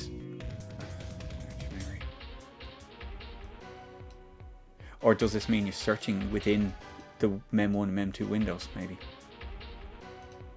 Value not found, yeah, of course. Because we've got nothing there.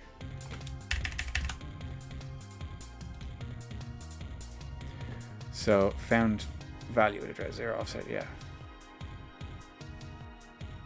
Move memory window to address. Yes, mem1.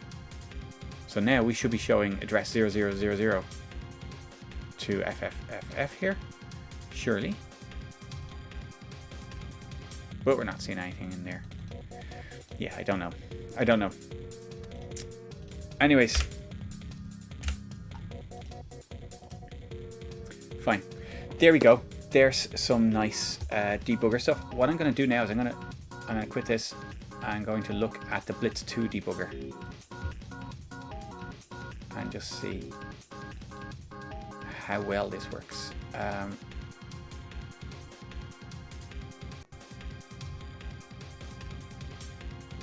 Let's load the same file. There it goes. Oh, that tutorial 7.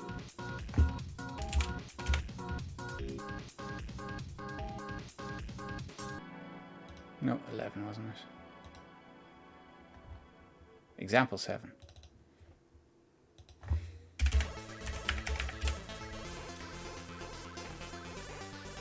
So compiler options.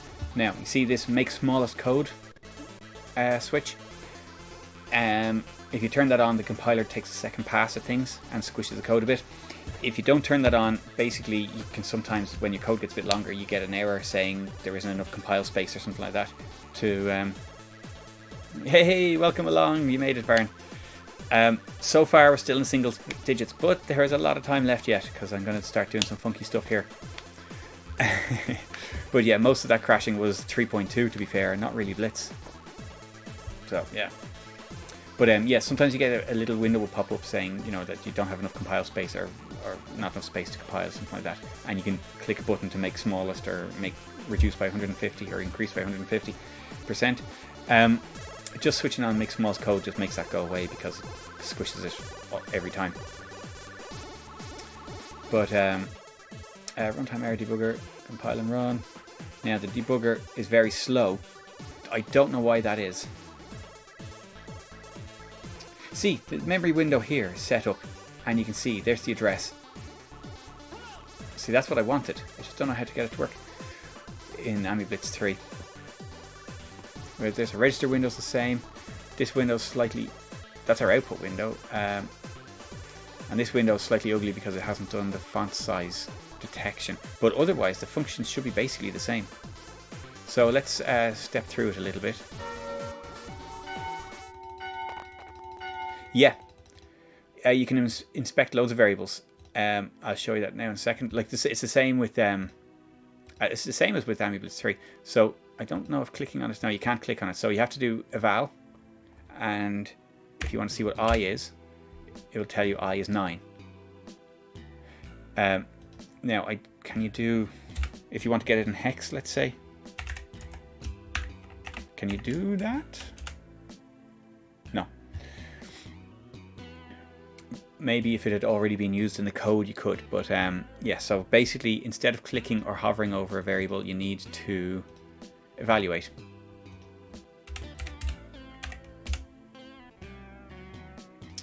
So basically, you type in your variable name, and you get a 9 there. Now, you can add a trace. So here's your variables and values. Let me see, it's the same things here. Add trace, and the variable name is I. So it's basically the same, and we said that was a quick, didn't we? So we can see the value there is 9. So we can again go into trace, and as the code executes, you can see the registers running here. You can see that running. Let's see if we open the disassembly, does that completely fall to its knees? Oh, that's not active. I'm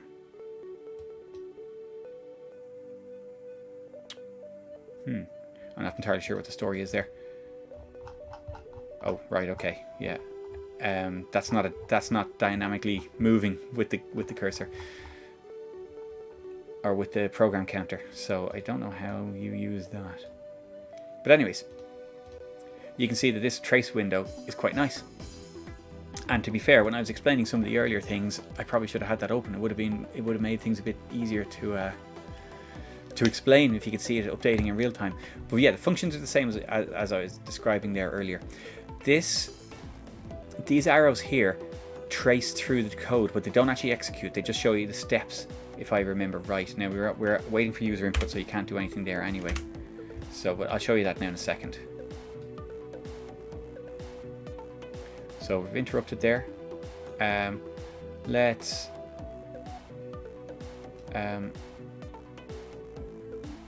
what can we evaluate?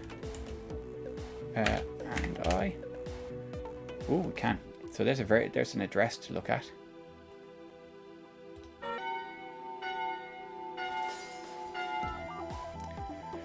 So step just executes the command that's at the cursor. So step will execute the next. Let's add our variable trace. Oh yeah, you can add trace I. Q. So step does single steps through each command, like there's comments in between, so we can see it updating each time.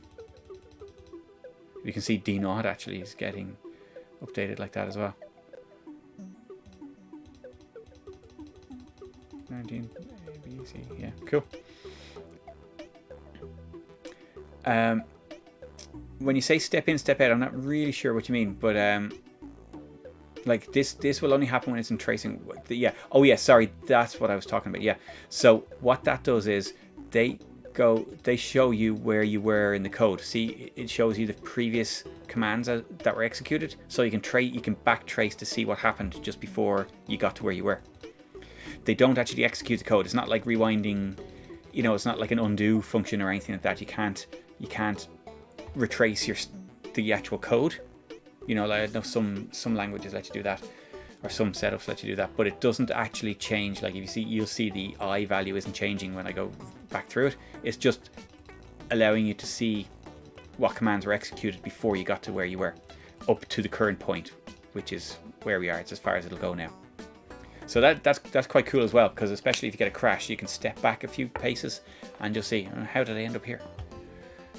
And yeah, that's quite cool.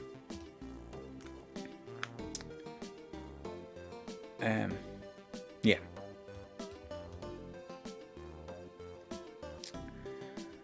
Windows. Oh yeah, sorry, no, that was our variables window.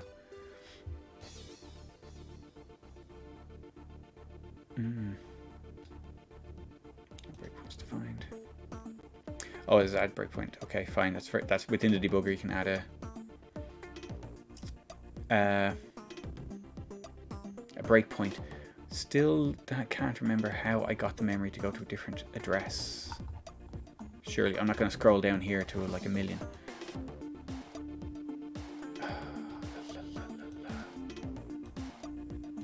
I cannot remember.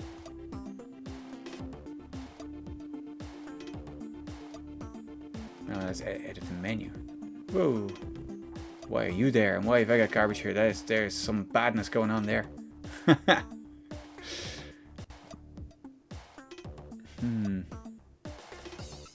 Yeah, I don't know. Anyways, I'll have to ignore that because I can't remember. But yeah, there you go. So, yeah, it is a useful function to trace back there. So yeah, so there you go. That is, I think, pretty much covered the debugger.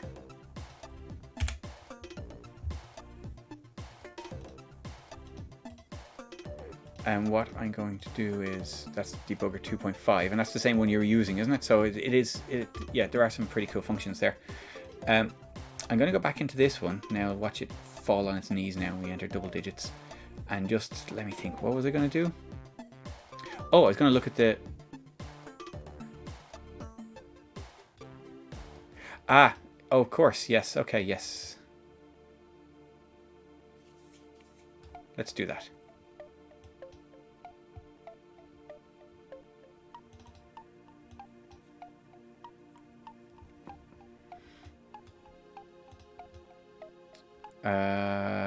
Search memory.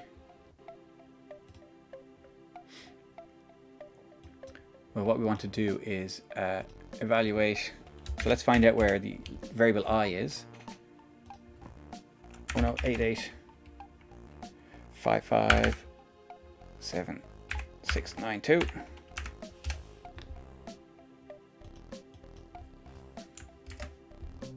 I copy and paste? Tell me you can copy and paste. You can. Oh.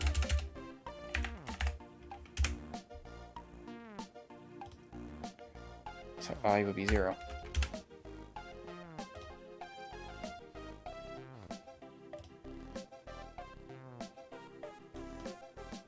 So, oh yeah, okay, and there we go. So now as we trace, there's our I. That is nice. Thank you. Yes, that's what it should be doing, and that's how. Yeah, so that's pretty cool, isn't it? So you can do a full peek under the hood, if you like, into the brain of the machine. Does AmiBlitz 3 expand? It does. Yeah, the Blitz Basic 2 one doesn't, but yeah, exactly. When you get a compiler error and you kind of like, what? And it says, yeah, type undefined or whatever, and you kind of like, yeah, it does. It's a bit better like that. I don't think it does it 100%, but we'll check it out now in a minute. But yes, so in that way, this functions slightly better.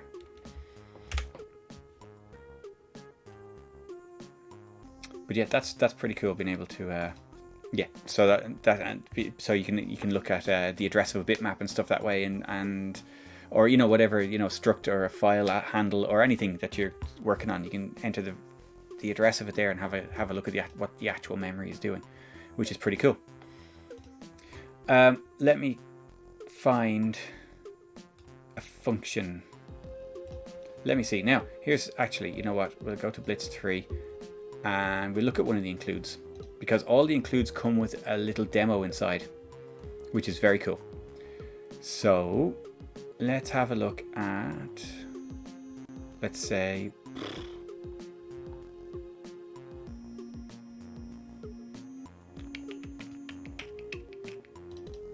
ASL.include. So this is for the ASL requesters, okay? And you can see over here that it's got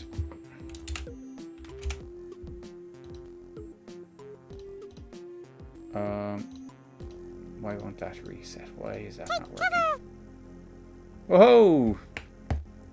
Hey, Prince Faze, welcome along. Thank you very much for the raid. Excellent, excellent. Thank you very much. Welcome along, guys. How are you, and how is your stream? Were you were doing some assembly today, were you?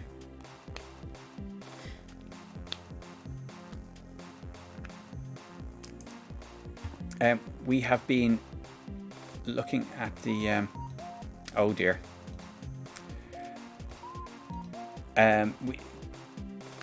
6502. Oh, were you doing it on C64 or like abstract or kind of on some kind of virtual hypothetical machine.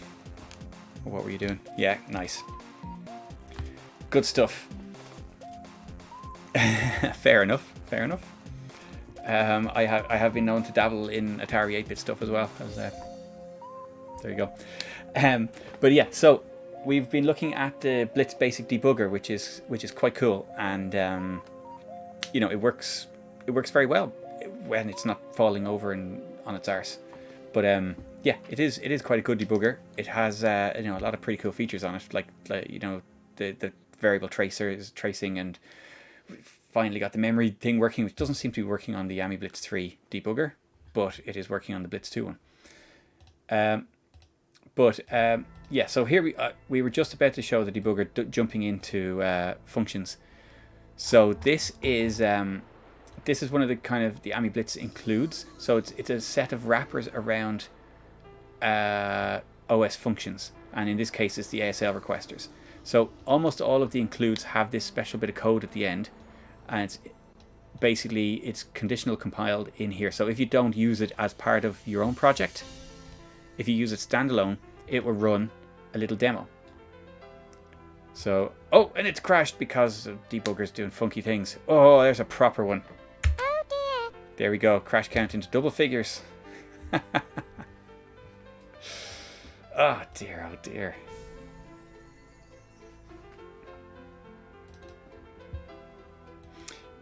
Yes, yes. Includes ASL, dot include AB3. Yep, we did.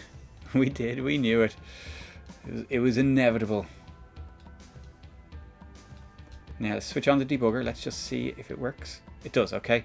So this is our demo, and it's just showing you that. Let's choose a file. Select it. Binaries. Okay. So this is just so selecting path and file. It's showing you the different things you can do with the ASL include.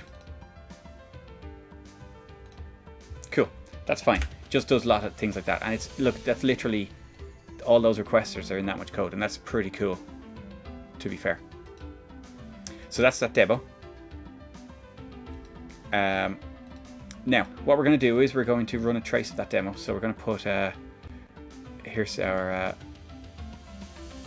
let's do a breakpoint here. Okay, and let's compile it and see if the debugger works. Okay, so interrupted. Now the next thing we do is we step, and that has gone into another function. Okay, so there we are in our function. Yeah, let's go, and it's doing all this fun stuff.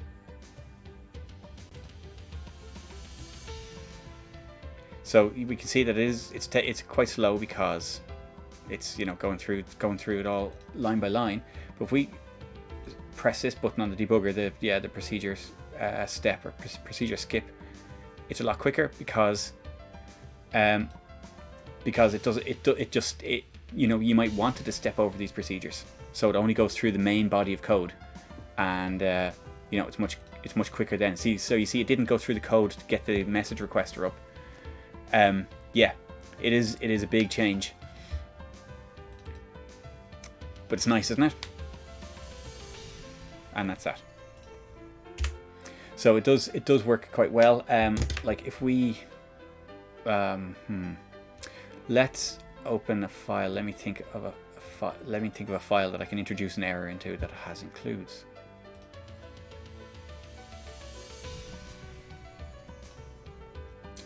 Did I do includes in air hockey? Air hockey, does that have an include?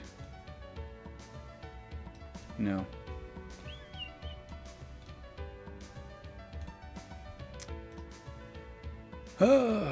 Well, Dodgy Rocks, I know that one has loads, so let's give that a go. Okay, so we've got loads of includes up the top. So if we open an include, why? I have a feeling something bad's going to happen here. So we've got our functions in a separate include here. So let's But first off, let's make sure this works because it might not. It does. Look at that. There you go. Shed out to Nivrig.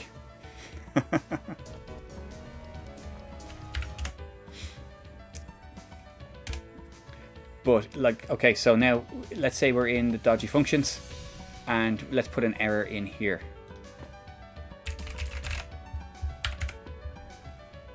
And we'll save that.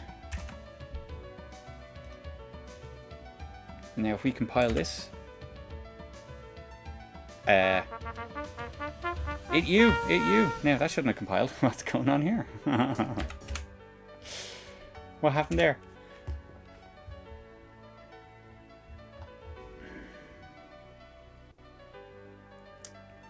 Dodgy, oh, it's the wrong dodgy functions. That would be why. Actually, you know what, if I put that error in there, I should really take that back out again. Yeah. Save, and now open dodgy functions.bb2. So yeah, because for Blitz Basic, you need to have the include tokenized, and that's possibly maybe why it doesn't jump into it. You know, it might be just too difficult for it to do. So let's say, let's just stick an error in here.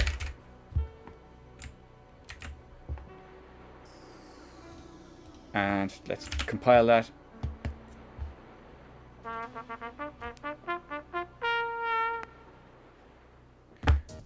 Is that the case? If you change tabs, your last edit is undone. There's my last edit.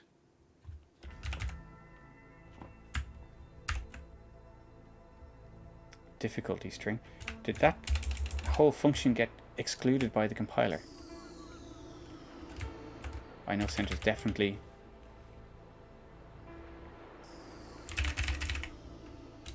Let's just stick some brackets on it for. Oh yeah, well that's. No, of course, yeah, fine. Now, save that. Dodgy functions.bb2. Okay, I can't make it break. Just give it time. Just give it time. What am I missing here?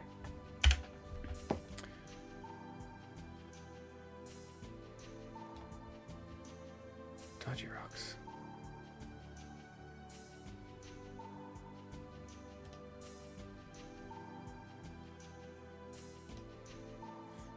That is weird.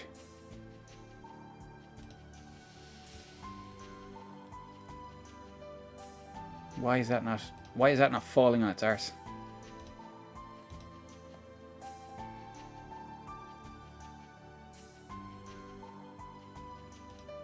Type something into one of them and press F9.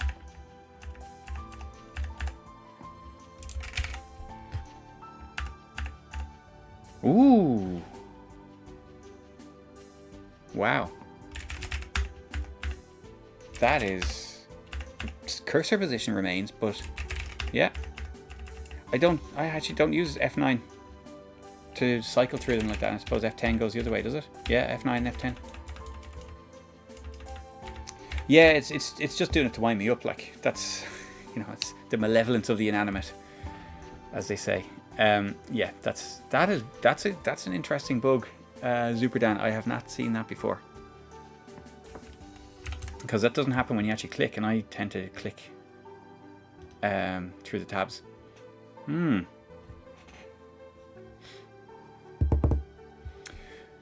Right. Am I going to have to brute force this and just make my own include? Now, I can't remember where I broke this, so let's make sure. What was it? Centered.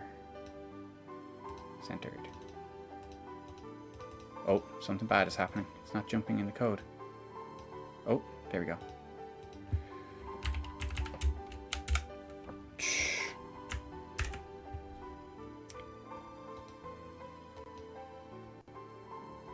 Dodgy functions.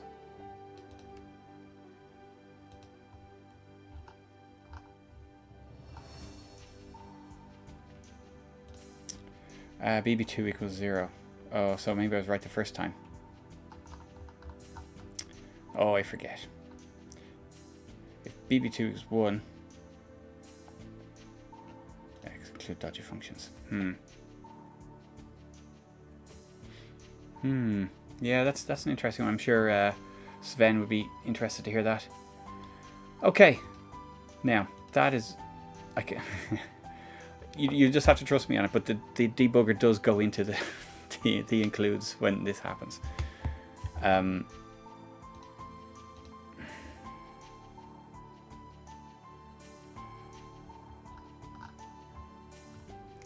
Yeah, that's weird. What else do I have? Maybe there's something that isn't...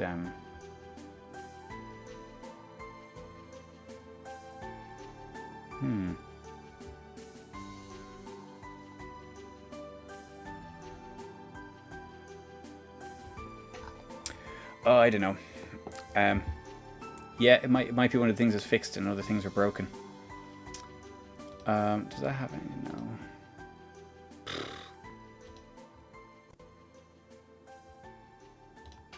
Yeah, I don't know. I can't really figure that out. Anyway, yes. So AmiBlitz 3 will step into the includes, whereas Blitz 2 won't. And that's kind of, yeah, that makes debugging quite difficult. Yeah, so there you go. That's pretty poor demonstration there, but yeah, you'll have to take my word for it. Because I can't make it crash. I don't know. I don't know. Anyways. Yeah.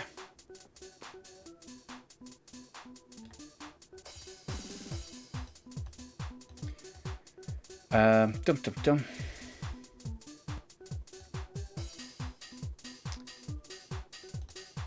If you put it in include. So yeah, yeah, exactly, yeah.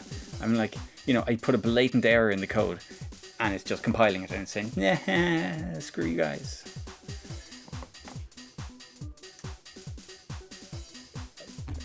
Thank you very much. It is not my mod mix. It is it's the mod archive on shuffle.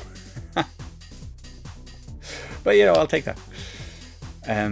Yeah, it's nice to have in the background. You get awful, or you get occasional howlers, but yeah. Cheers. Okay, so back to reality. We'll have one more go. Let's try and move this statement into another bit of code.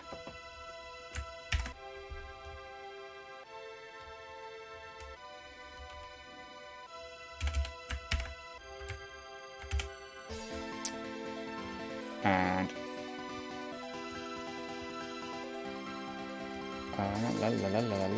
what's the block comment? That one. Yeah. So let's save that as, just for now,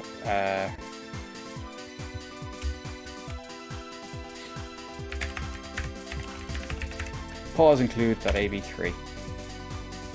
Okay, just has that statement in it. Okay.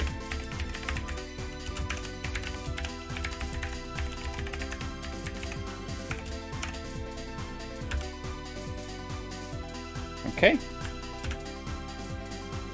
So that works fine. We get a thing and then we get that. Excellent, it works. Cool. Now let's throw an error in here. Let's throw a stop in here.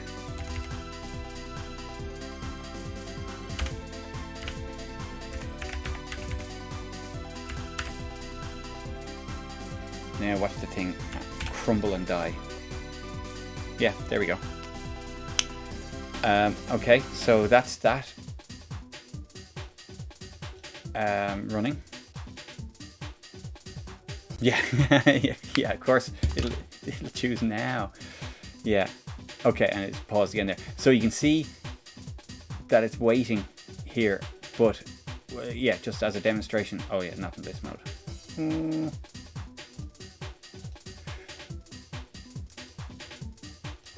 Oh, have I? Haha, okay. That's it showing the screen. Sorry, it's not in Blitz mode. This isn't a Blitz demonstration. But yes, so, okay, so it's just popped it to the front. That's fine. Anyway, let's run. And, okay. Let's put an error in there. So a compile time error. Stoop.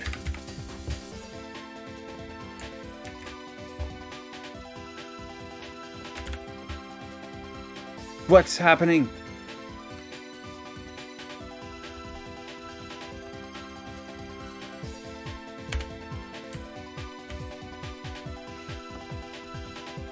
Is it just thinking, oh, that's a variable? It's not. I'm not going to compile that. It's like like what? You guys are seeing this too, aren't you?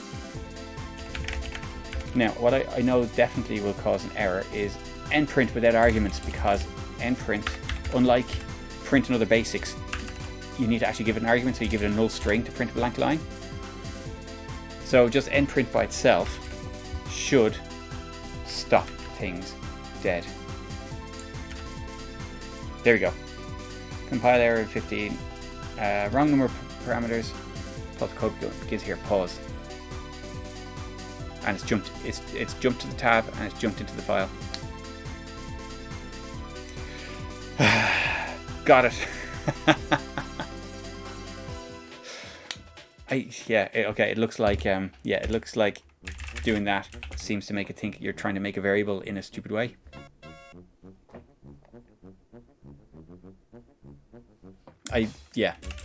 So that's why I didn't throw an error the last time.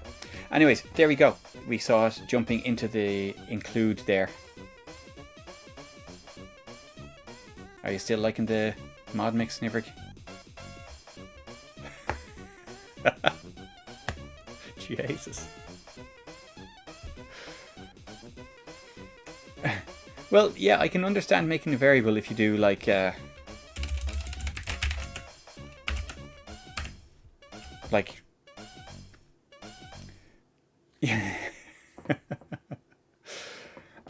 Like, you know, I'm fine with that. What does that even mean? Like, what? There you go. Anyway, it's snack time. I'm going to get me a quick snack, and I'll be back in a second. Think up some questions and think of what else you want to see me fail miserably at. Oh, yes, I was going to add a library. This is a notoriously finicky, fiddly bit of thing to do, so yeah, I suppose.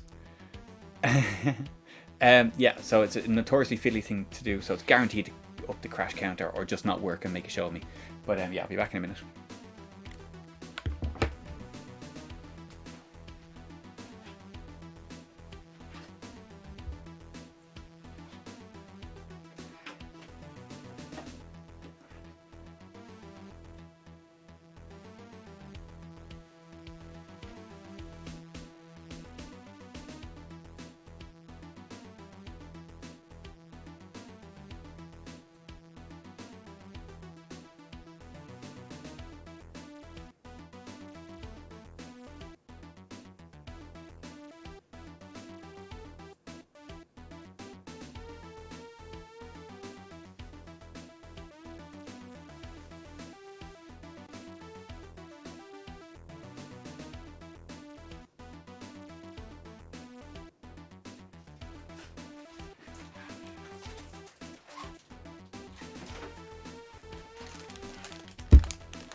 Mini cheddars for the win. Oh yeah. My headphones are crooked today. Weird.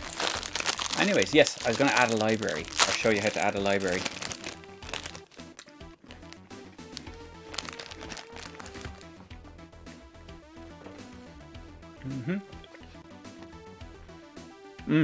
Yeah, I think maybe maybe they did, you know. Maybe I woke up and there's an ear, you know, down on my jaw. Could be that. No one makes headphones for my shaped head.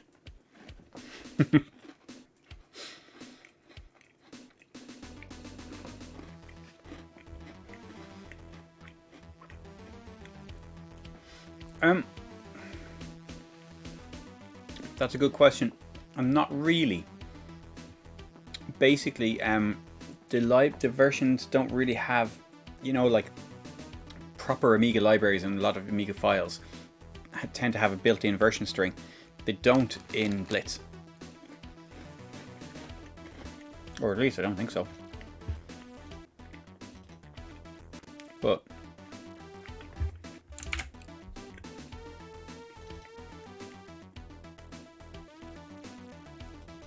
well, let's see.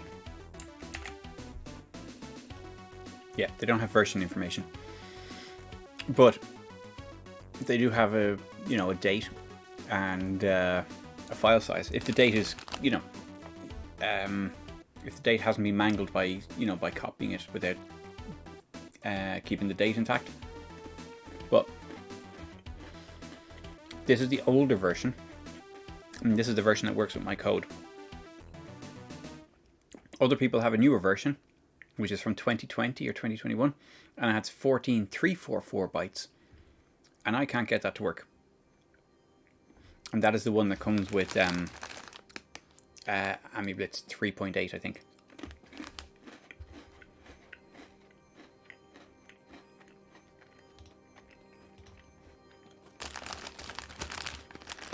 Now, here's an interesting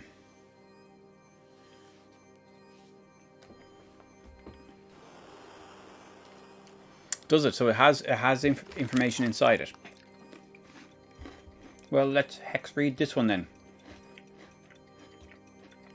if that's your game.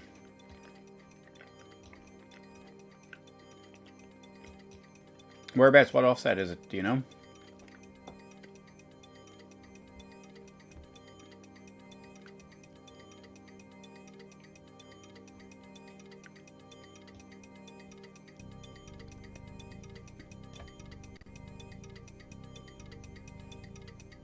Alright, yeah. See, the library would normally have a version string. I think it's possibly even a requirement for the library format.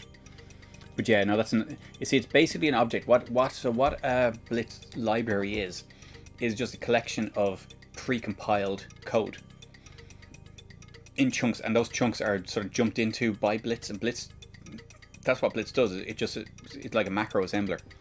It just takes your main code and jumps into the library at the correct points, at the required points. So okay, it is kind of like an Amiga library, I suppose, as well, but it's sort of a simplified version of it. The Blitz, but just a sort of a bit of an overview of the Blitz libraries. So you've got an ID number and you've got a token number. So each command has a library ID and a token ID, a command ID. Like so basically each of those is a byte. So you can have 256 libraries, and each library can have 256 commands in it. That's your limit. That's it. And if you save a file as in Blitz Basic format, like .bb2 or .bb, it saves it as tokenized. And so instead of like actually having the keyword endprint, it will have first the number of the library and then the number of the keyword, the number of the token. Oh, jam starts in 15 minutes. Oh, jam time.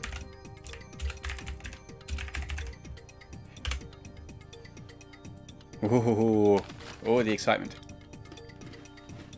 Don't get too excited. I haven't programmed anything to happen at that time.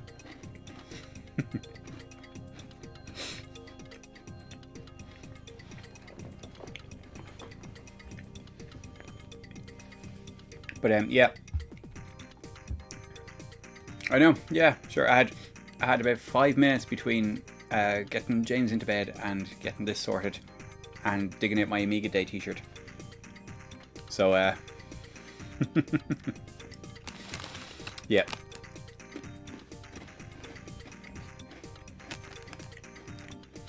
Tell you what, you're a mod, Maverick. You can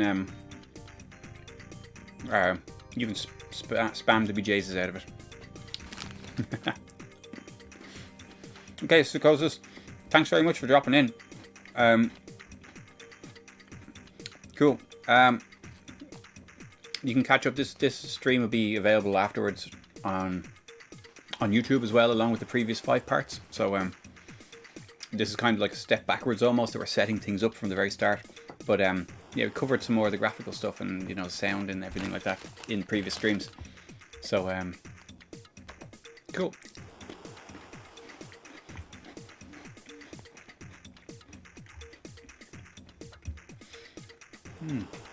Okay, so what I was saying was, right, basically, so each Blitz library has a load of commands, and they're stored as a token. Hey Davros, welcome along. No. This is a simple answer. Nor will they. There's going to be a lot of panicking in 3 months and 10 minutes. I can tell you that, Nirig.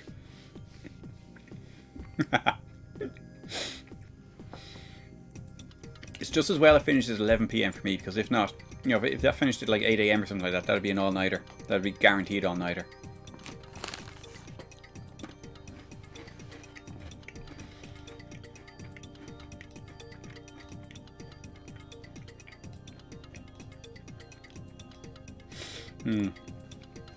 So let me just go back quickly to Davros's question. There are emulators. I'm sure I saw that FSUAE was compiled for the M1, but if not, it'll run. But fine. Yeah, exactly. Yeah. There's going to be a lot of that kind of stuff in the Discord, I'd say, in the closing minutes. But yeah, so you've got a library ID and you've got a command ID. So this is part of the problem with Blitz source code that's tokenized, is that if you save your code as in Blitz format and then you load it in a different Blitz installation that has different library numbers, your commands won't match up, or even different versions of the same library. The commands won't match up 100%, and so you can get complete garbage. You can get sort of completely wrong commands. So yeah, so you have to be aware of that, and so that's gone away with AmiBlitz 3 because it normally saves in plain text, unless you actually tell it to save in one of the old Blitz formats, which I did earlier and overwrote my code. Oh well. But yeah, so basically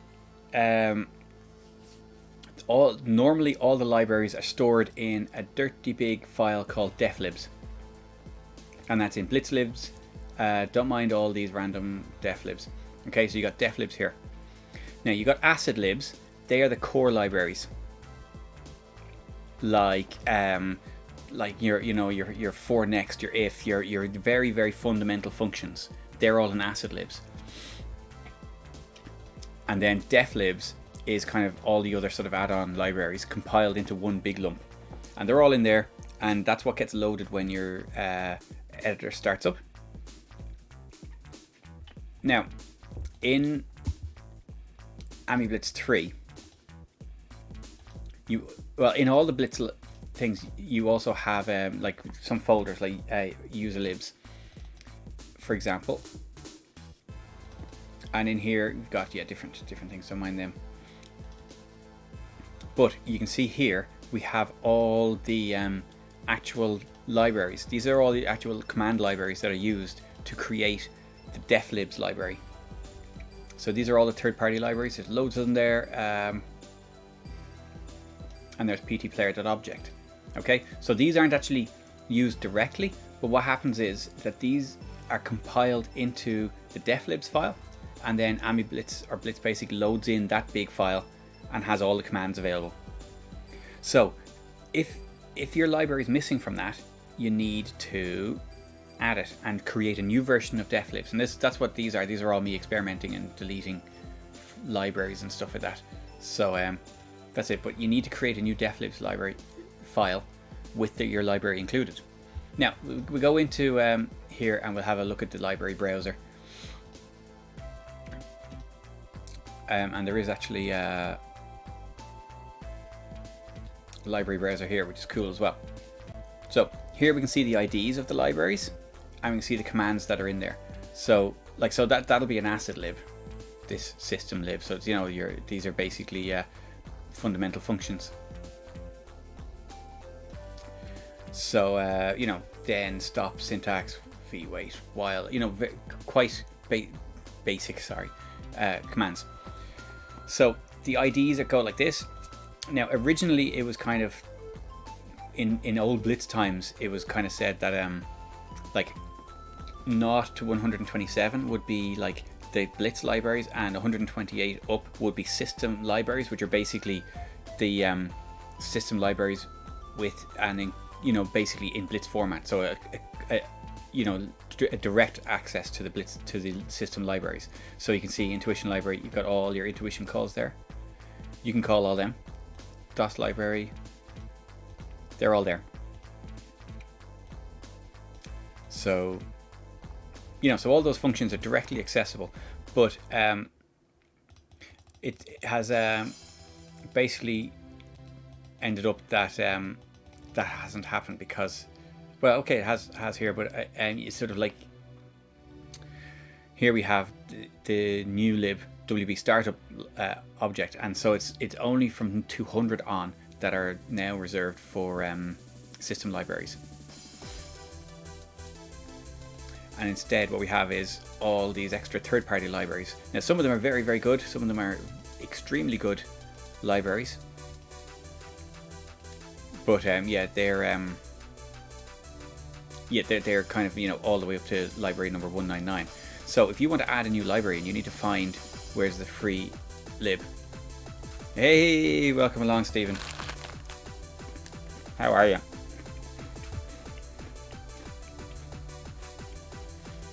So all these libraries, these are all the third-party libraries. You can see that most of the numbers are actually gone. So you've got this little button here.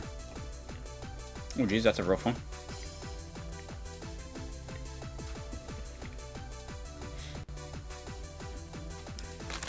Jesus. Exactly, zipper down. So we do have. All right, you're cracking open a beer. So we can see here that there are a few slots left, and that's fine. So you can add a library in slot 2, 3, 12, 20, and so on. Okay, so there aren't many left, but basically AmiBlitz comes with kind of a full complement of libraries, you see. Oh yeah. Now, oh yeah, don't mind that. So what that means is every library has its own unique ID built in. Okay, so it's actually part of the library in sort of binary format, that just this number is added onto it, and that's kind of hard coded into it. You can change it, but it's not something that, like, you know, it's easily changed, let's say. But anyway, that's the library ID. Changing a library ID. So if you want to free up a certain number, like if you download a library and it has the same number as another library, you're going to have to change one or the other, or just disable the other library and get rid of it. So they're both possibilities, but I was using the example of the protracker lib, which is PT player object here. Now the interesting thing about this is, you saw it there, it's library 48, I think. When you download it, it's actually library 195. Sorry, I did see it there, didn't I? 48, yeah, protracker lib, and you can see all the commands that are in it. Okay, so don't mind that clashing. I'll explain that now in a minute. But when you download it from EAB, it has the lib number 195. So whoever's written it doesn't use Lotenarg's library, or maybe doesn't have it installed, or maybe has that on a different ID. But that's the default ID of that library. So if I load in custom, like Blitz Basic 2 tokenized code for the protracker library, it actually replaces the keywords with some of these, and it just looks like a mess. You know, it's nonsense, like it's garbage. So it clearly doesn't work. So it's a good reason to save code as plain text, even if you're using Blitz Basic 2. Now, how do you change? Oh, I was just checking the library. Fine. How do you change the ID number? Well, AmiBlitz does not come with a tool for that. It comes with a library manager. Oh, I should explain as well. See this user libs folder, drawer in Amiga parlance. So Blitz libs, user libs. If you put an object file in here, it manually loads that file, and it replaces and that takes priority. So that's used for kind of testing libraries before you make them permanent by putting them in your def libs before compiling them into this. So you don't actually have to make a bigger def libs file to use a new library. If the slot is free, you just drop in the object file into user libs, and it'll work from there. So you saw before when I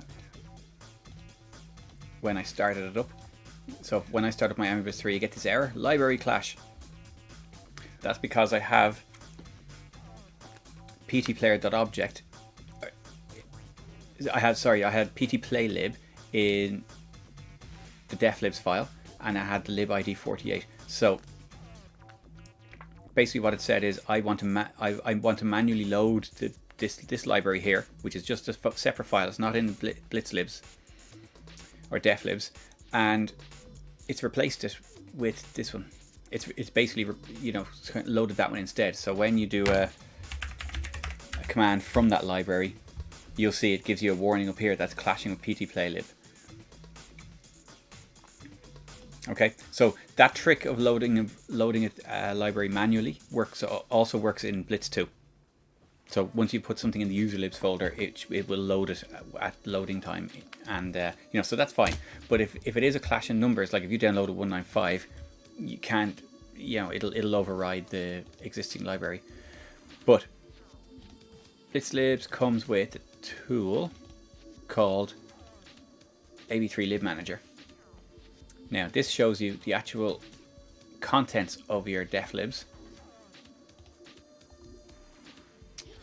So, oh yeah, of course. So yeah, then this it does something weird. I removed it earlier, right? I removed the library 48, but it still thinks it's in there. So yeah, there's something funky going on. But let's see, does that fix it? No.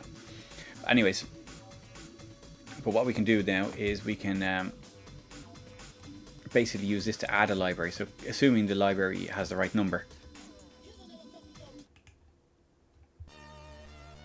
Yeah. The callable instructions are actually defined within the library. Oh, that's the wrong window. Ha! Yes. Yeah, it reads it from that. But the help files are separate, and that help index needs to be rebuilt if you change a library. Oh. Oh, it's jam time.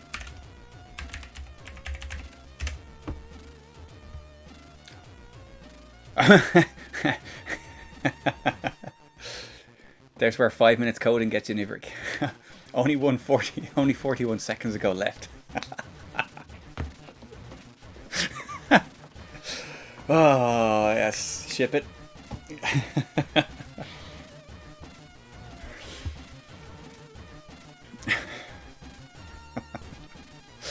Oh dear. Okay, yeah. So you can add the library into the thing.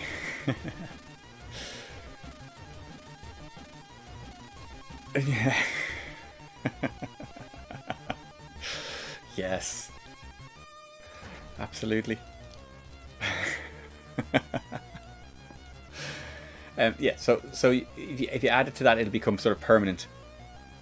Hey, Nagram, how are you? Welcome along. Welcome along.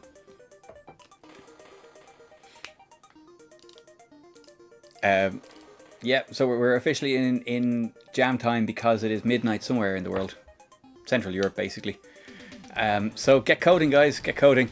I will. Yeah, I'm going to take the night off coding because Jesus, it's been a bad one. I will get cracking tomorrow, maybe. No, we'll see. We'll see. The weekend's coming. I might do some then. But anyways, yes, adding a library, for whatever reason, it's not showing up here, but it is actually in there. Oh, look at that. Jam started. It's only 41 seconds old and I already have spam.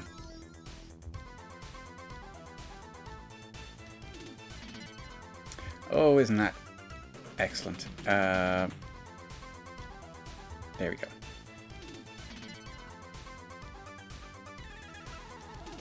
Anyways.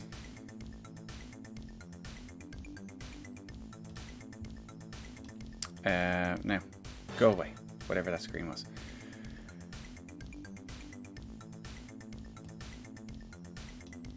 There we go. Hey, Banjo Guy Ollie, welcome along.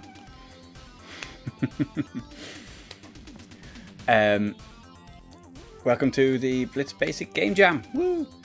Started 3 minutes ago. So we're just finally getting around to talking about these libraries that are adding a new library to Blitz Basic. So yeah, so this is how you add it to your deflibs file. You use this and use this lib manager. If the IDs clash, this won't let you do it. So I'm sure there are clashed IDs because I have loads of different versions of it. Oh no, not in this installation. Some of them have loads of different yeah.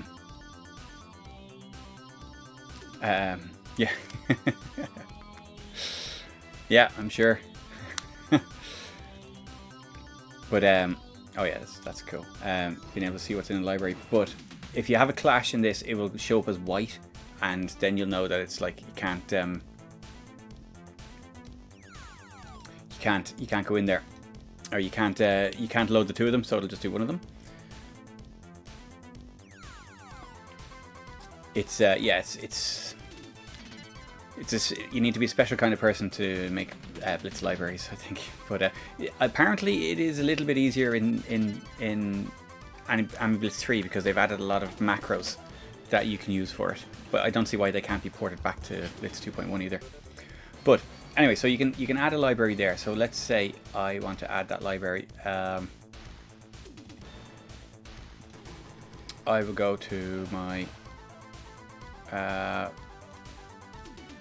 my Blitz libs, user libs, and there's my file.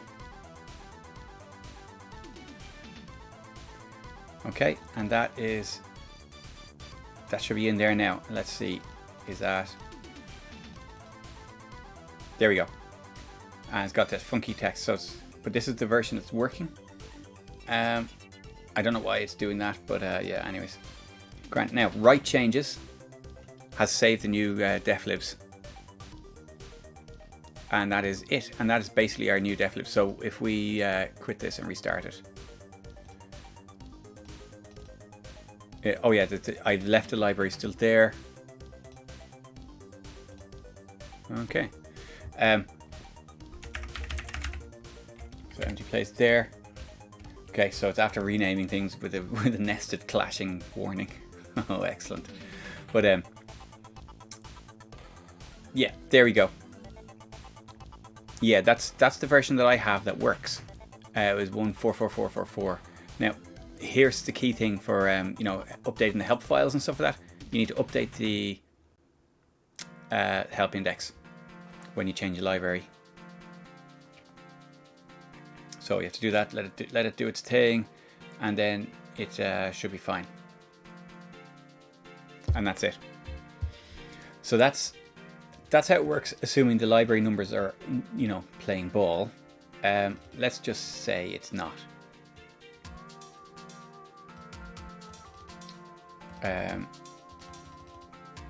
Okay, so we're going to remove this again. Remove that. Yes. Okay. And yeah, so now there's also the replace function, of course, for that. But AmiBlitz 3 does not come with it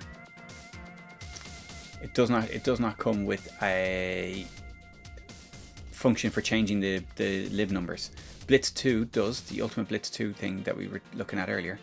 So where have I got that? That was in Whoa, let's get rid of that. Test. Blitz 2. And in here we've got tools and library master. And so you've got change lib number. So if we go to a lib number, you can find it. Where were we? Were in Blitz 3. Okay, Blitz 3 has gone away. Word programming and Blitz 3. It was in 3.8.0. So there's 14344 is the old one.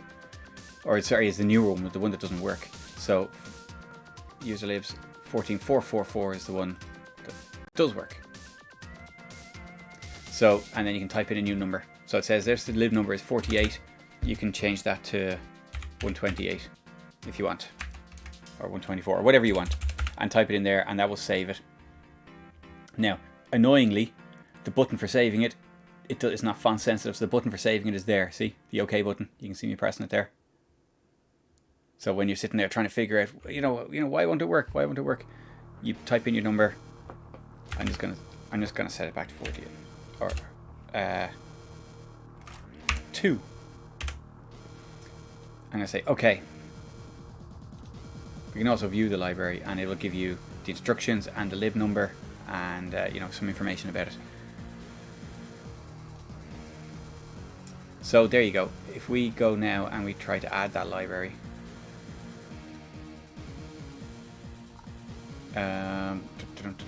program AmiBlitz 3.8, Blitz libs, user libs. See, that added without any problems, and that was in, now it's in ID number 2. Okay, does that make sense? Now that'll cause other problems because we have 2 libraries with the same commands in them.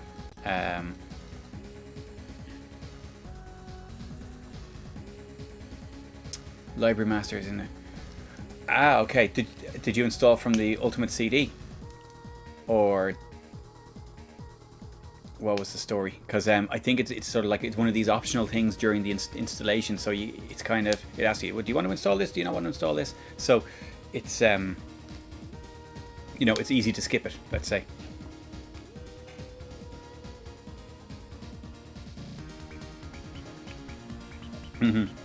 Yeah, it's pretty cool. And I don't know why.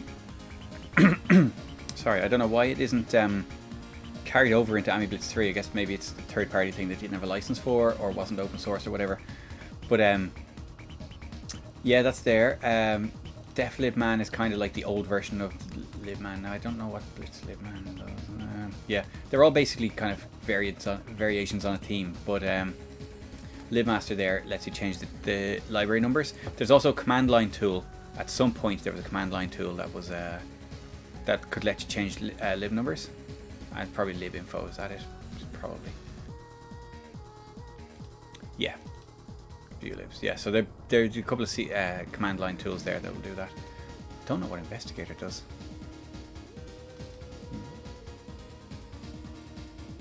It's based on investigator too. Little tool reach for tokenized Blitz source code. Okay. Okay. Yeah, no. Let's not worry about that.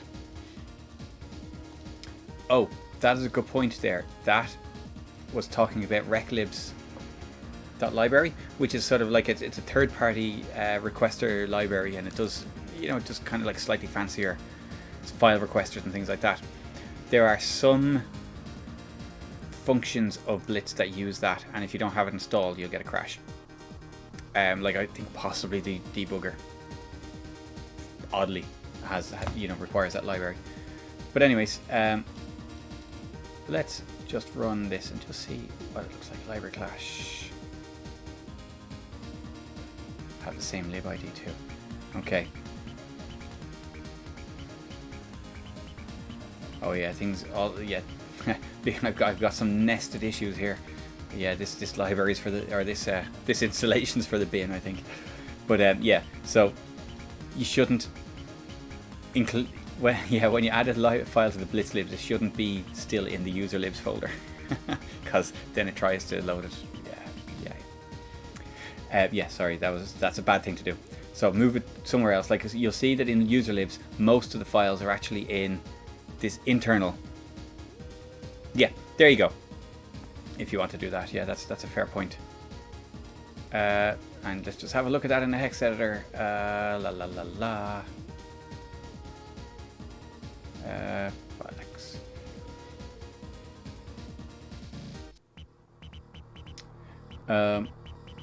There you go. Offset 25. There's the number 2. There you go. Yeah, so that's a handy way of doing it as well. But yeah, there's a tool there to do it through a GUI, which is awkward, but it does it. That hex editor there is actually a very good hex editor. I really like it. It works kind of like no nonsense. It's very good for looking at all these things like file headers and stuff like that. So there you go. Recommendation of the day: Filex from AmiNet. Yeah. So normally I wouldn't put any files in here. They're all in subfolders. You see, subdrawers, subdirectories, and so this is what I would normally use for the making up the Blitz libs. Yeah, it is. Yeah, it's a full editor. You can edit in. I'll show you now. There's offset 25. So you can just change that on the hex, or you can also edit it in ASCII. Oh yeah, and the delete key won't work there, obviously. Ha. Yeah, it's a nice little editor, and there's no nonsense. Just works well. Has some decent functions. There's nothing particularly fancy, but it's yeah.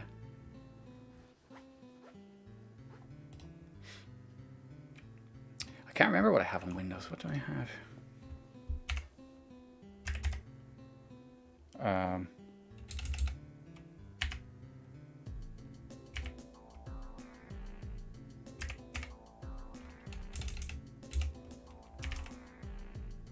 I can't remember what it's called.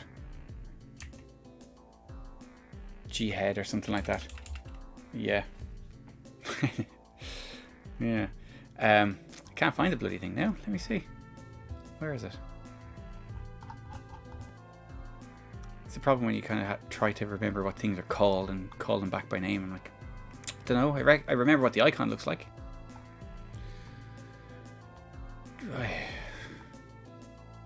Oh yeah. F or HED. That's what I use on Windows. Anyways. Yeah, it's a nice little editor on the Amiga side. So Zaphod hex editor, is that on the Amiga or on Windows or something else? Walcaro?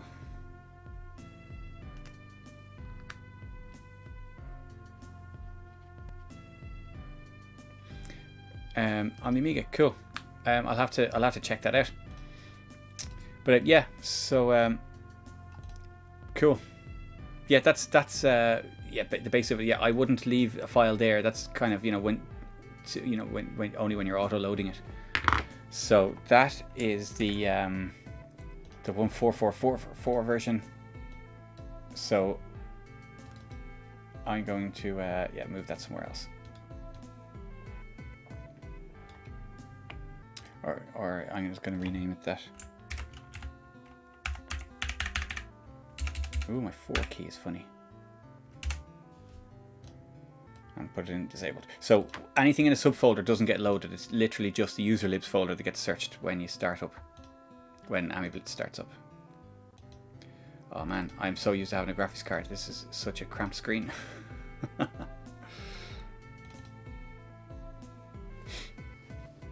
So yeah, no clashes now, and so it's just working and it's fine. It's because it's now in library position 2. So does that make sense now? I'm after going through that for AmiBlitz 3. The process for Blitz 2 is pretty identical. Let's see. No worries, Theo. Thanks very much for calling in, and yeah, Glad you enjoyed it.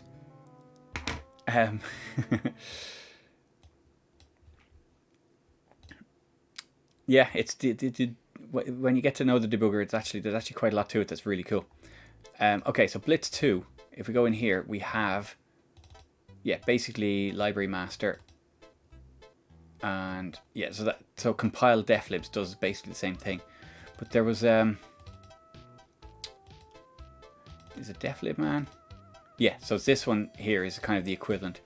And you can see that it has, they're the files that are included and their IDs. And so you can, you know, it searches the directories for them, and you can basically choose the ones you want. So basically all of them. And I then click make deflibs, and that will compile your deflibs file for you. And that's it. So that's it. So you can take them all out. So that's nice and neat there, because everything is just as it should be. But if you wanted to add a library to it, you just let's see.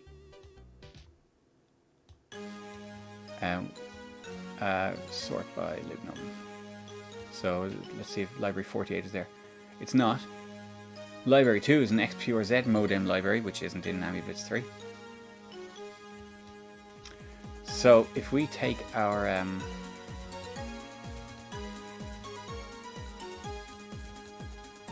this one, which is the 14.3, no, we don't want that one. Yes, Blitz libs, user libs, disabled. Oh, I forgot I had copy and paste on this, didn't I? Yeah, I do. Okay, let's just put that there for a sec. Ugh, where's it gone? Let's go into our Blitz 2. And same story, Blitz libs. There's no user libs. But what we're going to do is we'll just put it in other libs.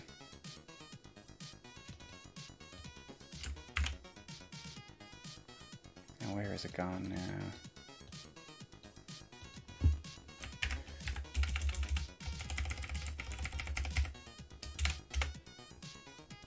Okay, right. So other libs PT player is already in there. It's not finding it.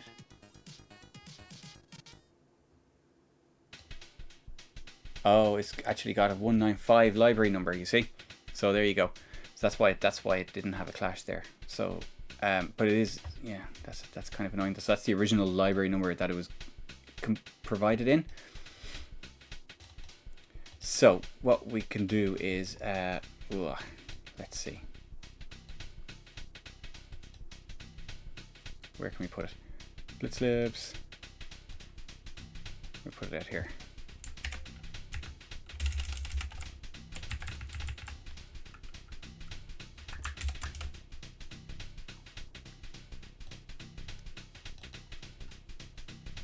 And we can see it there. So now we can see we've got a clash and it's highlighted in white. So we can decide which one.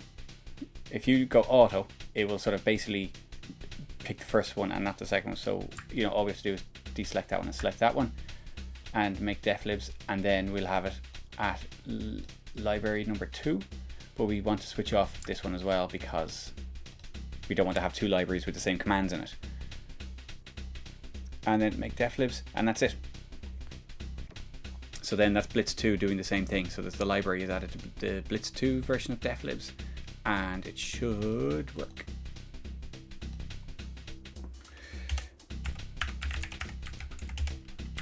Yeah. No, the help isn't loading. It might not have a help file added, you see. You know, it might not be in it. But yeah, so it's recognizing the commands there. Yeah, it is. It's easy. There's a bit of faff involved, and it is, you know, but you basically have to, you know, you have your all your ID numbers, and that's what's key. So don't have the same keywords used, as in don't use you know, this, obviously don't load two of the same library, and don't load two libraries with the same number. But yeah, but the same as AmiBlitz 3, you can also, you know, use the user libs folder in Blitz 2, but I think it's actually in the root of Blitz 2. Where's Snoop DOS? Snoop Dossy DOS. So let's quit this. And if we run it again, let's clear that buffer. I think it checks user libs. Does it? Oh no. There is a way of using those files temporarily, but yeah, anyways, I can't remember what it was with Blitz 2. But yeah, basically it's a lot slower to load those files than when it's in the separate Blitz libs. So, you know, especially on a slower machine, that's going to be, you know, a reason to have a single def libs. Oh yeah, it's yeah, that's why all these tools were invented 30 years ago, you know, or 20 years ago, 25 years ago. Because yeah, it is making it from, you know, with the just compiling all the stuff together it's not fun, not nice, not going to work well. So there we go. Libraries, debugger, installations. We got it to double figures with the crashes. But yeah, dealing with the libraries using the tools is quite easy. I think AmiBlitz 2 had a different tool again. You know, I used AmiBlitz 2 for a while when that was kind of like, it's sort of somewhere in between Blitz 2 and AmiBlitz 3, but it's not, oh, funky icon. It is not,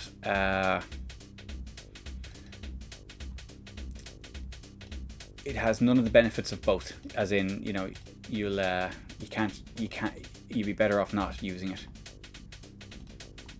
You know, if you're gonna use this, like, you know, sort of a jumped up version of Blitz, use AmiBlitz 3. If you're gonna use the basic version, use Blitz 2. AmiBlitz 2 doesn't really serve a purpose anymore. But actually, no, that's the same version of libman, isn't it? Well, libman, library master, it has all of them. It has the new version, the new thing. Actually, no, that's the old one with the new icon. That's all.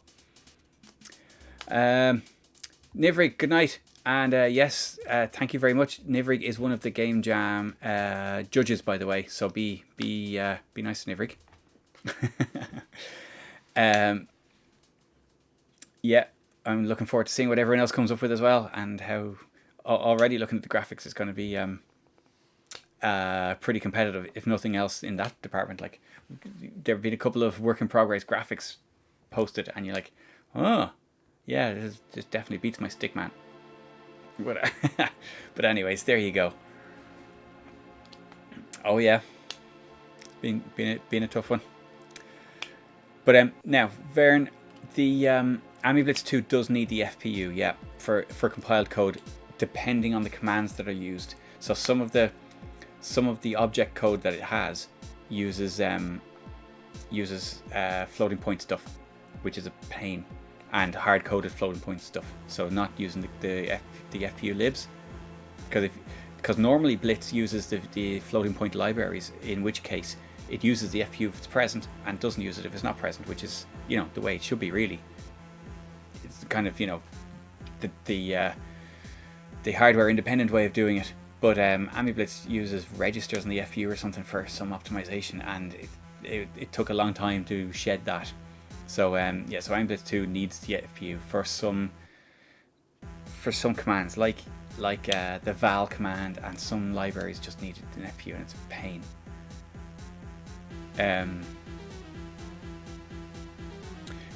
Yeah, but AmiBlitz 3.8 does not need the FPU, and the compiled code does not need the FPU, so you can use that just fine. So, was there anything? What's this? Ooh, there's a fancy looking one. See, there are so many of these.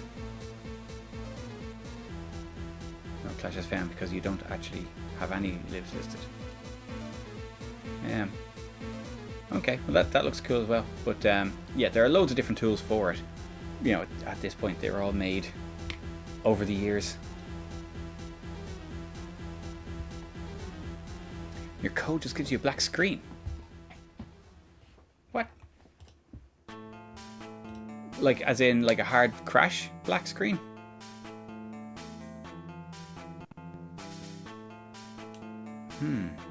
That is really odd. AmiBlitz is built with a mixture of Blitz and assembly. So especially all the object code, all the core libraries and all that are all hand coded in assembly. The editor was originally in assembly, and that has been ported to AmiBlitz. So it's kind of like it can compile itself, and it makes it a lot easier to maintain. Really, it makes it bigger and slower a little bit, I think, but it also means that adding features to it is a lot easier, and that's kind of what we're seeing now. We're seeing a lot of new features in the editor. If it would only not crash, that would be great.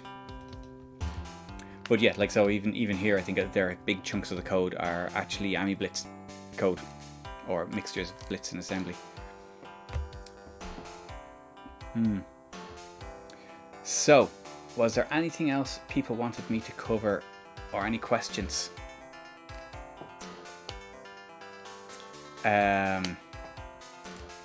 Yeah, I'm not sure what the story is with that hard crash. Yeah, because is the debugger window opening? Is it trying to open? Yes, a make game function.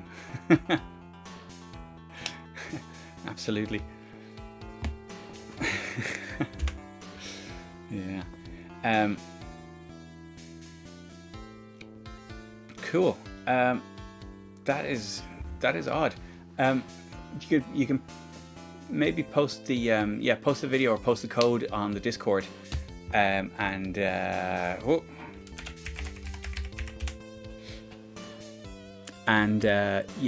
you can see the maybe I can see what's going on, but the same code should just work.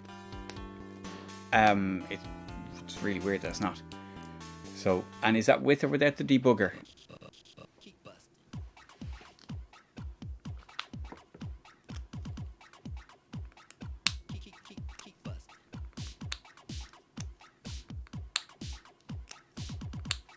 Yeah, oddness. Anyway.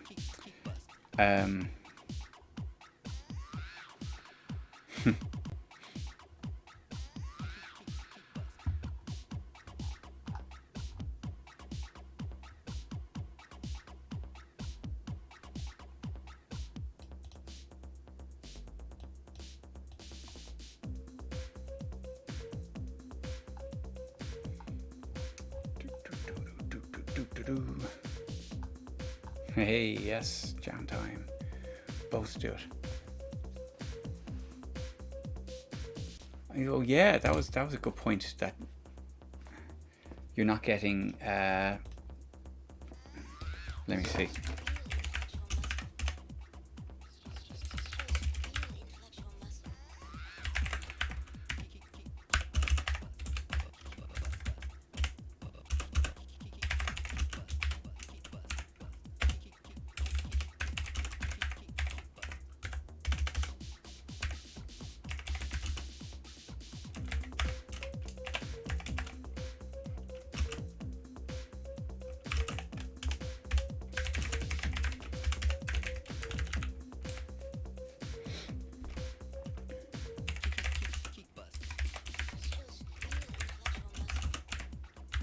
Let's see if this works.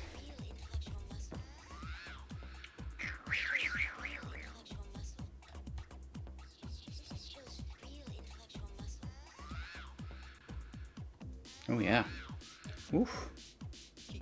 Whoa. Oh dear. That's a crash.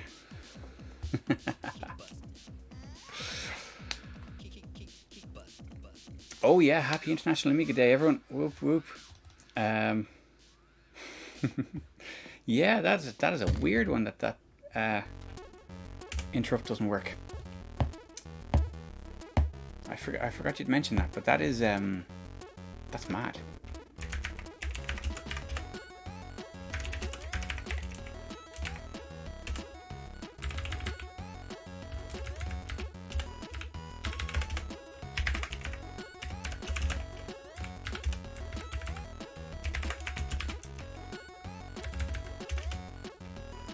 Um,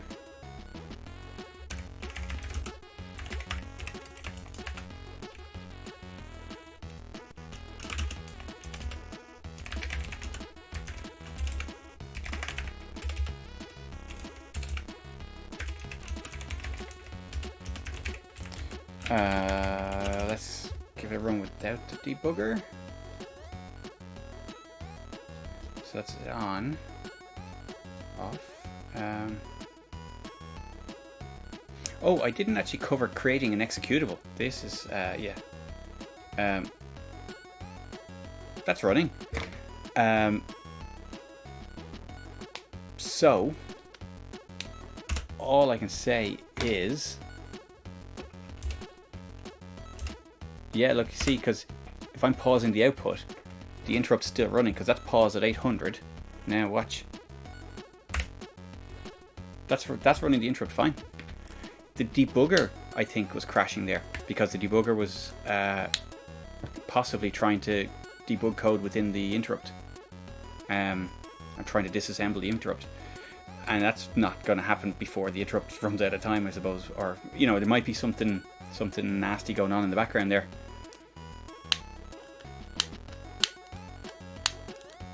Yeah, it's let me see. Compiler options, compiler settings, interrupt checking. Yeah, that's a fair point. Let's try that. Crash time, crash time, crash time. I think just a debugger does not deal with interrupts. Oh dear. 12 crashes. See, the problem with making things that aren't in ROM is that you have to kind of come up with, or that aren't in, yeah, like that. There's not a whole lot you can do really.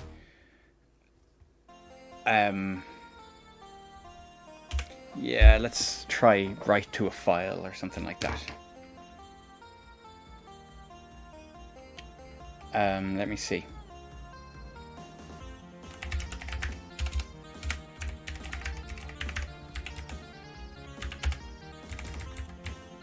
Yeah.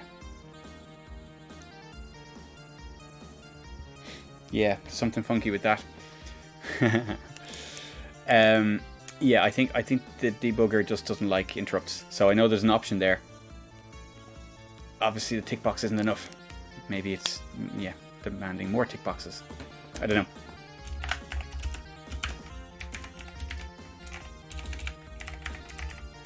Output. RAM output.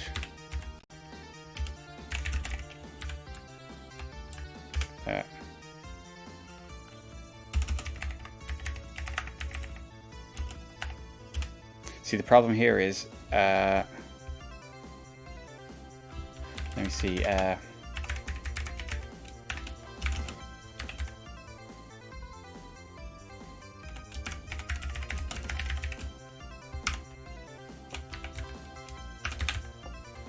file output 0, and then we're going to do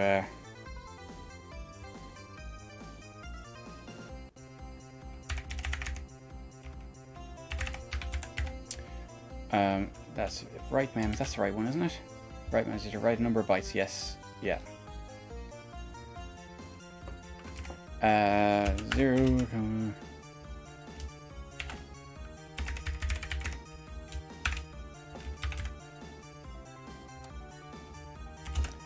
and we're going to go, the length of that is going to be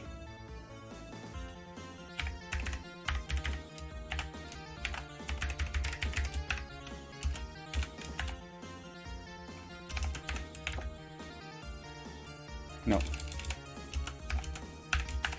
Ooh. Badness. Here be monsters.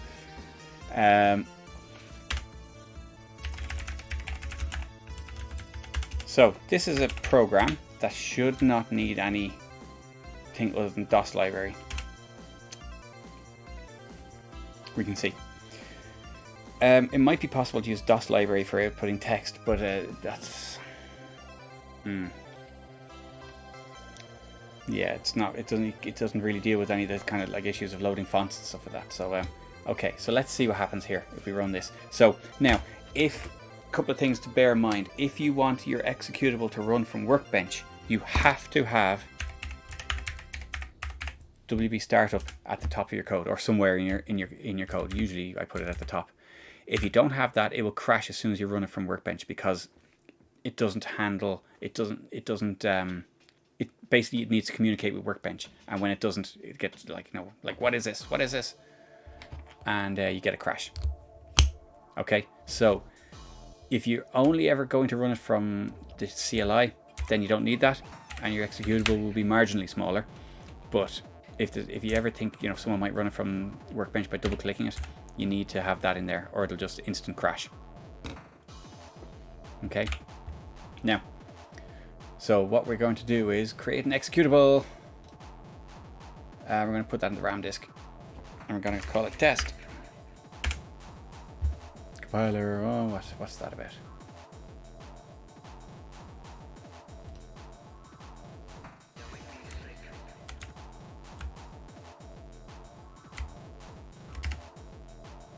What's going on there? A bracket is expected here. Oh, that's my number 4 key seems to be repeating on me. That's not good. Oh no, that's not what I wanted either. So let's create an executable. So yeah, probably a good idea. Let's save this somewhere. That's a huge deal. Save as.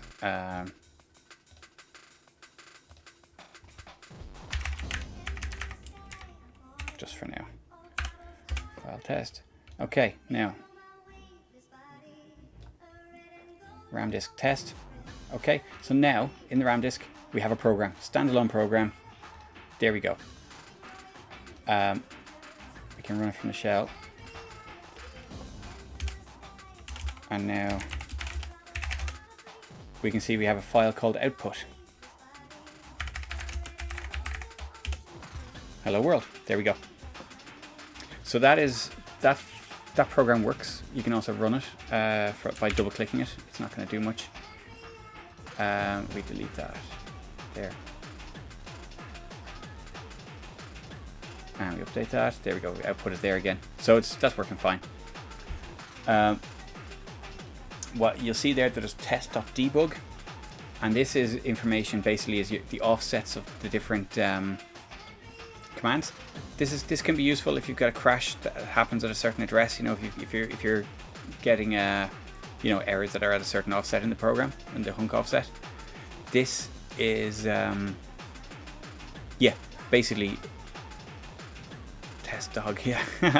But this will tell you the offset for each, basically related to each Blitz command. So so it can help with some debugging. So that is a compiler option. I'll show you that now.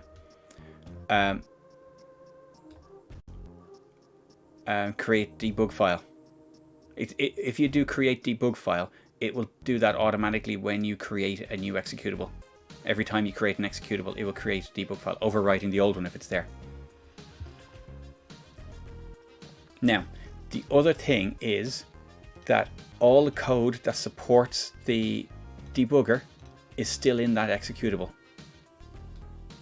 So that's a 58K executable. It literally writes hello world. Now, Blitz is far from efficient because it has all these libraries are statically linked, but there's a lot of debug code in there. So if you actually turn off the debugger, so you see the debugger's turned off, and then create minimize executable won't make much of a difference. So that was 58K. Now it's 12K. Okay, so it's still a bit bloaty, but that is what's nearly 6 times smaller. So that's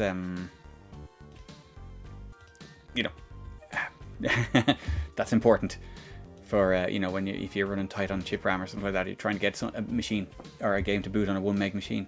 So yeah, just that's important. As well as that, if if you run an executable that has the debug code built into it, like that, you sometimes get enforcer hits because it's kind of like has hooks in it that just don't connect to anything. And if you run it on OS4, it'll give you a Grim Reaper error. So always when you're creating your executables, turn that off, because the debugger can't work with the final executable anyway, so there's no point. And always turn off the runtime error debugger when you're making your executable. Always, always, always. So there you go.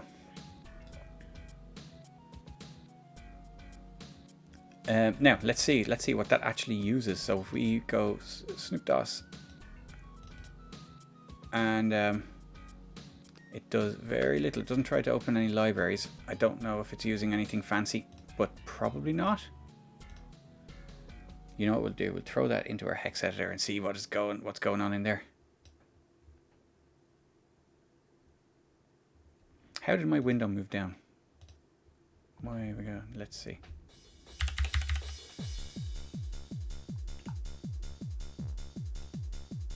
Sorry, I just realized that that's not in the right place. Where's my WinUAE? Ooh.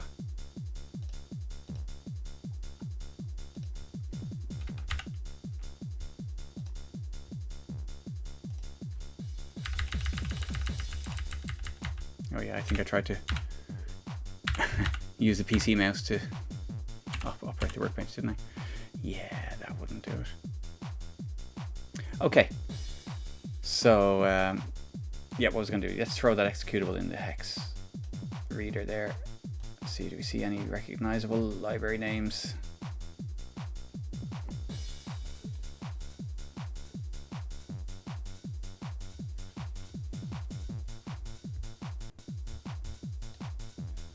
DOS.library, which is obviously we need for opening our files, but that's in ROM. Of course, you could, yeah, there's DOS.library at the opening code there. You could always find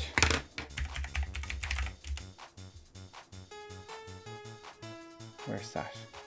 Yeah, DOS.library. Right, yeah, that's it. So just DOS.library.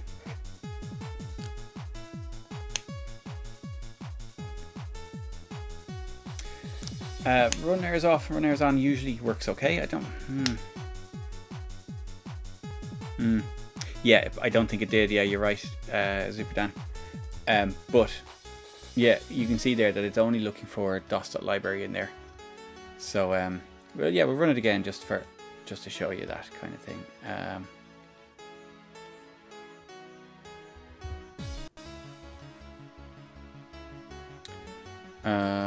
Broncos. Once a second, we're getting some activity from the clock. Workbench.library, because I ran it from Workbench.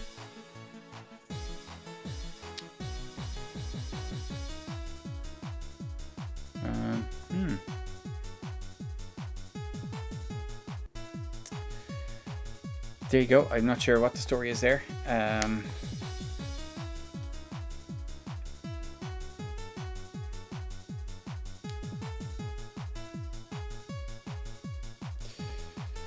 Yeah. Let's just do everything.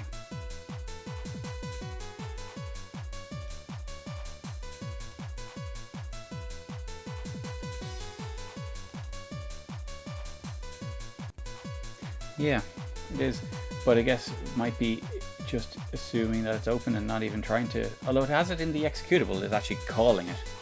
So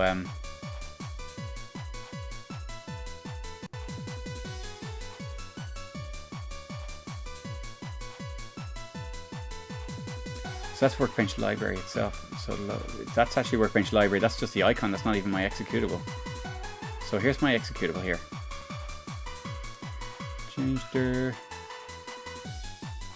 So these are just, yeah, these are just DOS packets. Yeah.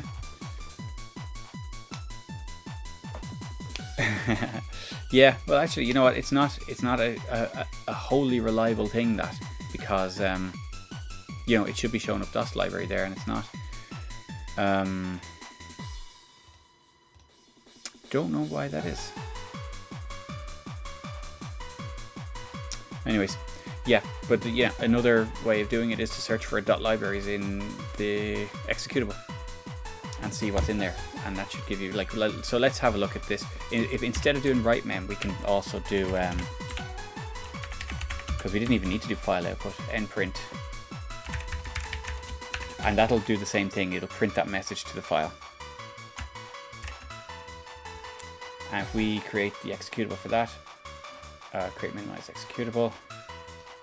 First off, let's see if that makes it any bigger. It's 3K bigger because there's a new library. The print lib is in there, the font lib.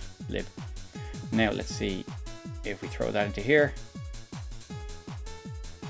Do we get the DOS.library?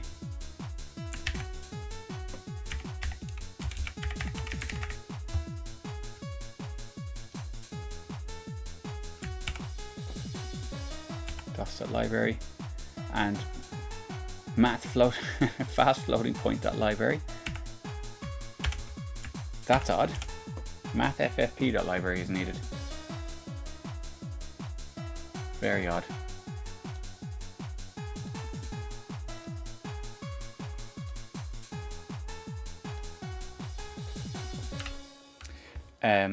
Yeah, there you go. So maybe, well, nprint, it isn't from the, that's from the print lib rather than let's see, library browser.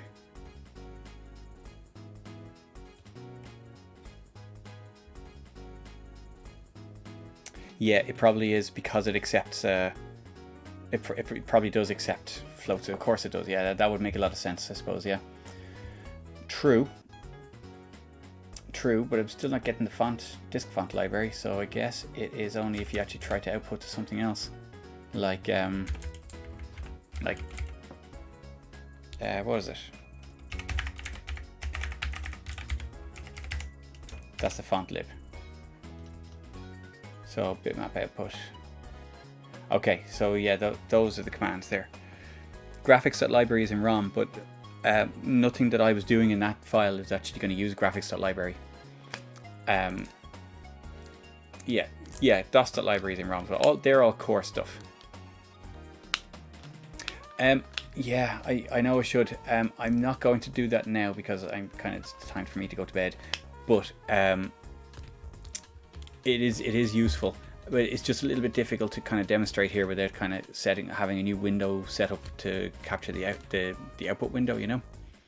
But just to go back, the graphics library and DOS library, there are loads of libraries that are in ROM, and you know, so like exec and oh geez, I can't even remember now. What libraries are in ROM? Well, up until 3.1, you got Workbench in ROM, Icon in ROM, you know, all your devices as well. Let me see.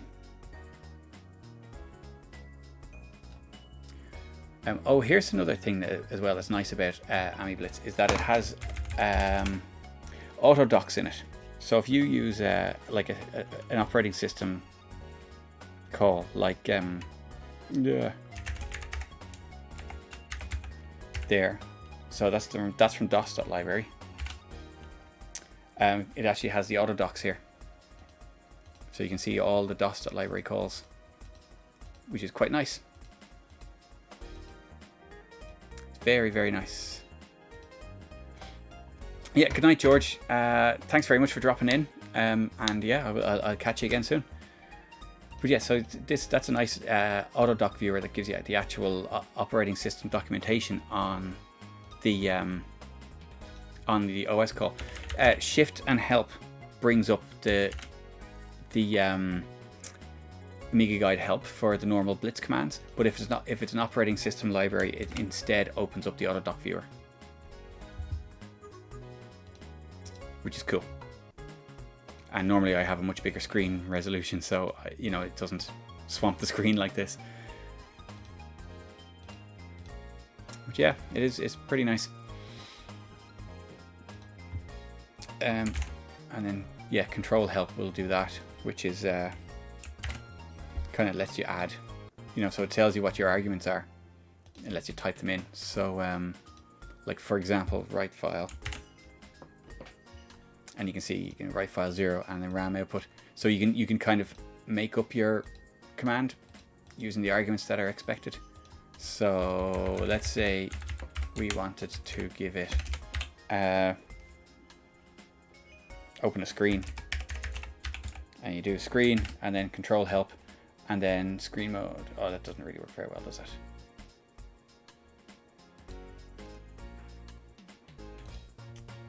Yeah, it doesn't work very well for when there's optional things, but that's, yeah, it's not great. Could you... Oh yeah, thank you. Yes, there we go. It's a little bit clunky, but yeah, that doesn't work very well with when you've got a variable set of functions. What's a good command for... yeah, brain's gonna sleep now.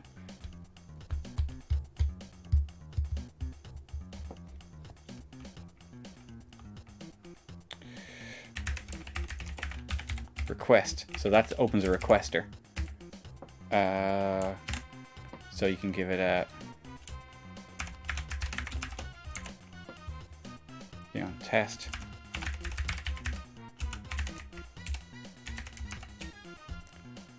And then, whoop.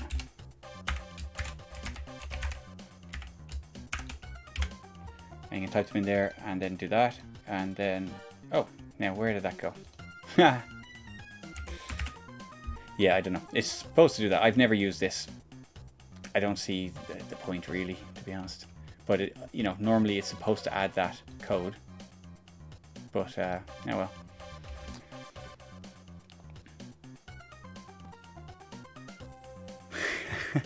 I'm falling apart quite rapidly here, Ollie. It is definitely time for bed. It's a different story at the weekends. I come alive at about 10 o'clock, I'd say.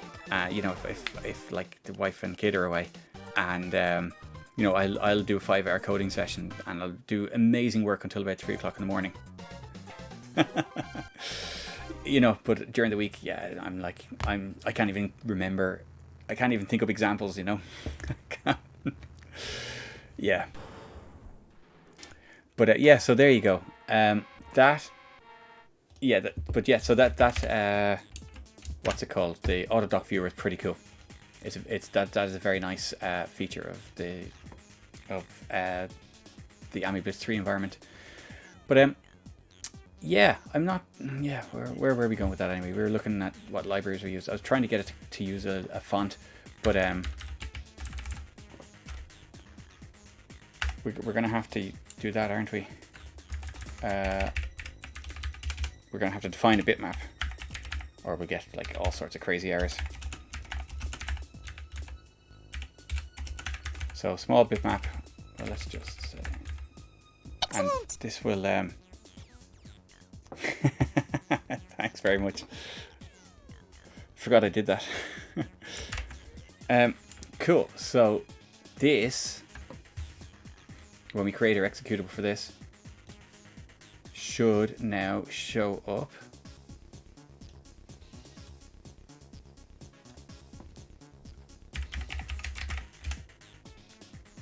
DOS.library, DOS.library, math, layers.library, intuition.library, graphics.library, diskfont.library. All of a sudden we're using all sorts of stuff here. You see? So yeah, so there you go. I think the foolproof way of seeing what libraries are needed are to run it through a hex editor with a search function and just see what's there, because they're all called at the very start of the code, and you can't really, Snoop DOS does not seem to be finding these things. I don't know why.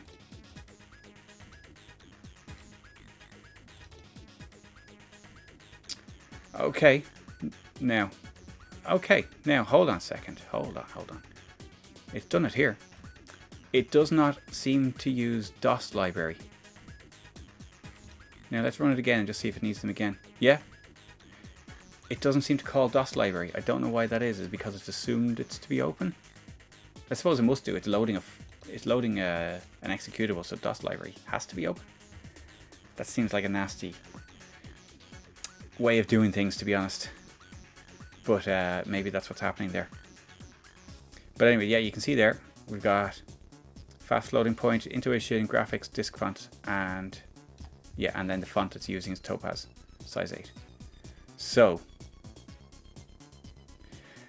there you go. That looks like it works, more or less. But yeah, the foolproof way would be to go through with the hex editor. But yeah, so there you go. So that's creating executables. It's pretty much the same story in Blitz Basic.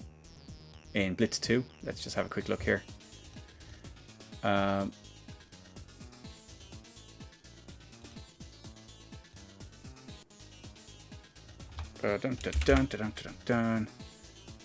test. Don't mind all that bump. Yeah, but compiler options are just slightly different. So make smallest code, you turn that on and you turn off the debugger there. There's no menu item for it. But the debug info for executable files, again, that makes the little companion file. So you can, so you get your offsets, your hunk offsets if you have an error, or if you get if you use something like Enforcer or something like that can stop an executable. You can say that it could give you an offset of where the error happened. You see, so that can be quite good for your debugging. So that's why it's nice to have that. So if you are debugging, it is a nice option to have, and then you can create executable. And yeah, so now see that file jumped to 23K as soon as I put the printed bitmap command in there. Yeah, and just for shenanigans, let's see what happened here. So the Blitz 2 with the same code gives you 14K. But there you go. Now thanks, Ian. I'm about to head off, I think, myself, but let's see who's around, so see if we can give someone a raid. But unless anyone else has any questions on that, I am going to call that a night.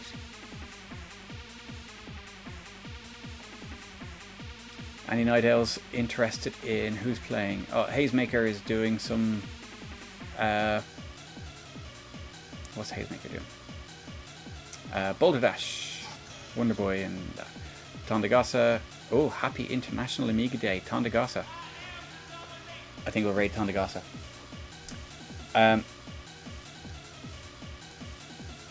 Loving this tune though.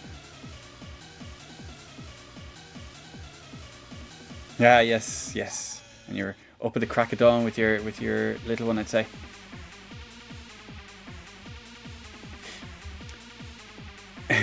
Fair enough. Well, okay, listen, thank you very much, guys. Thank you for the raid. Thank you for everyone popping in. Thank you for the follows.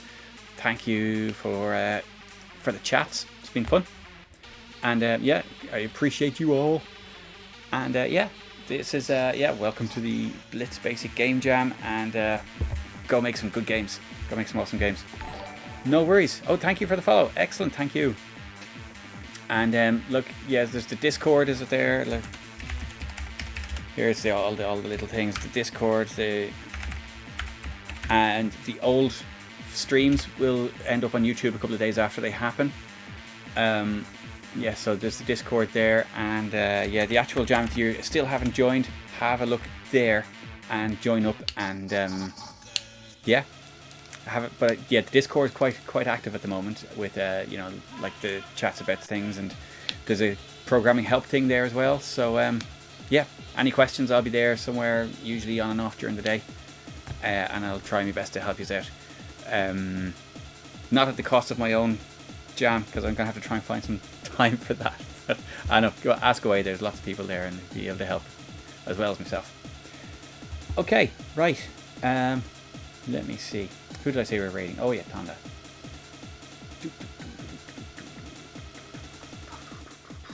Yes.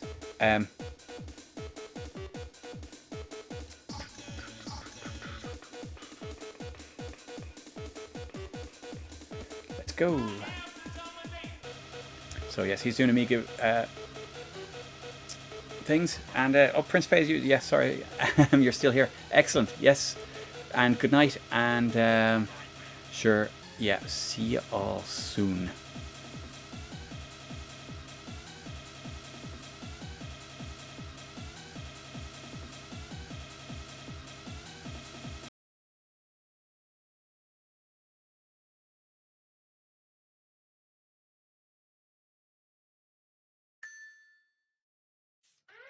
Welcome in. Oh, I didn't see what happened there. Data list, I'm going to pause again.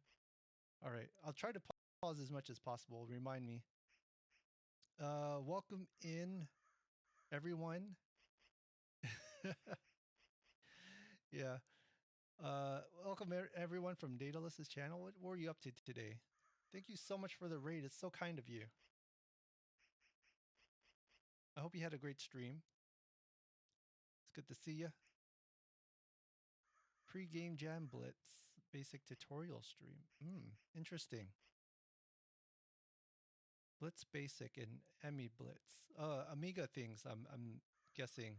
Amiga coding. Okay, wonderful. Yeah, we're doing Alien Fishfinger to start off. This was the first request. We're finally getting around to it.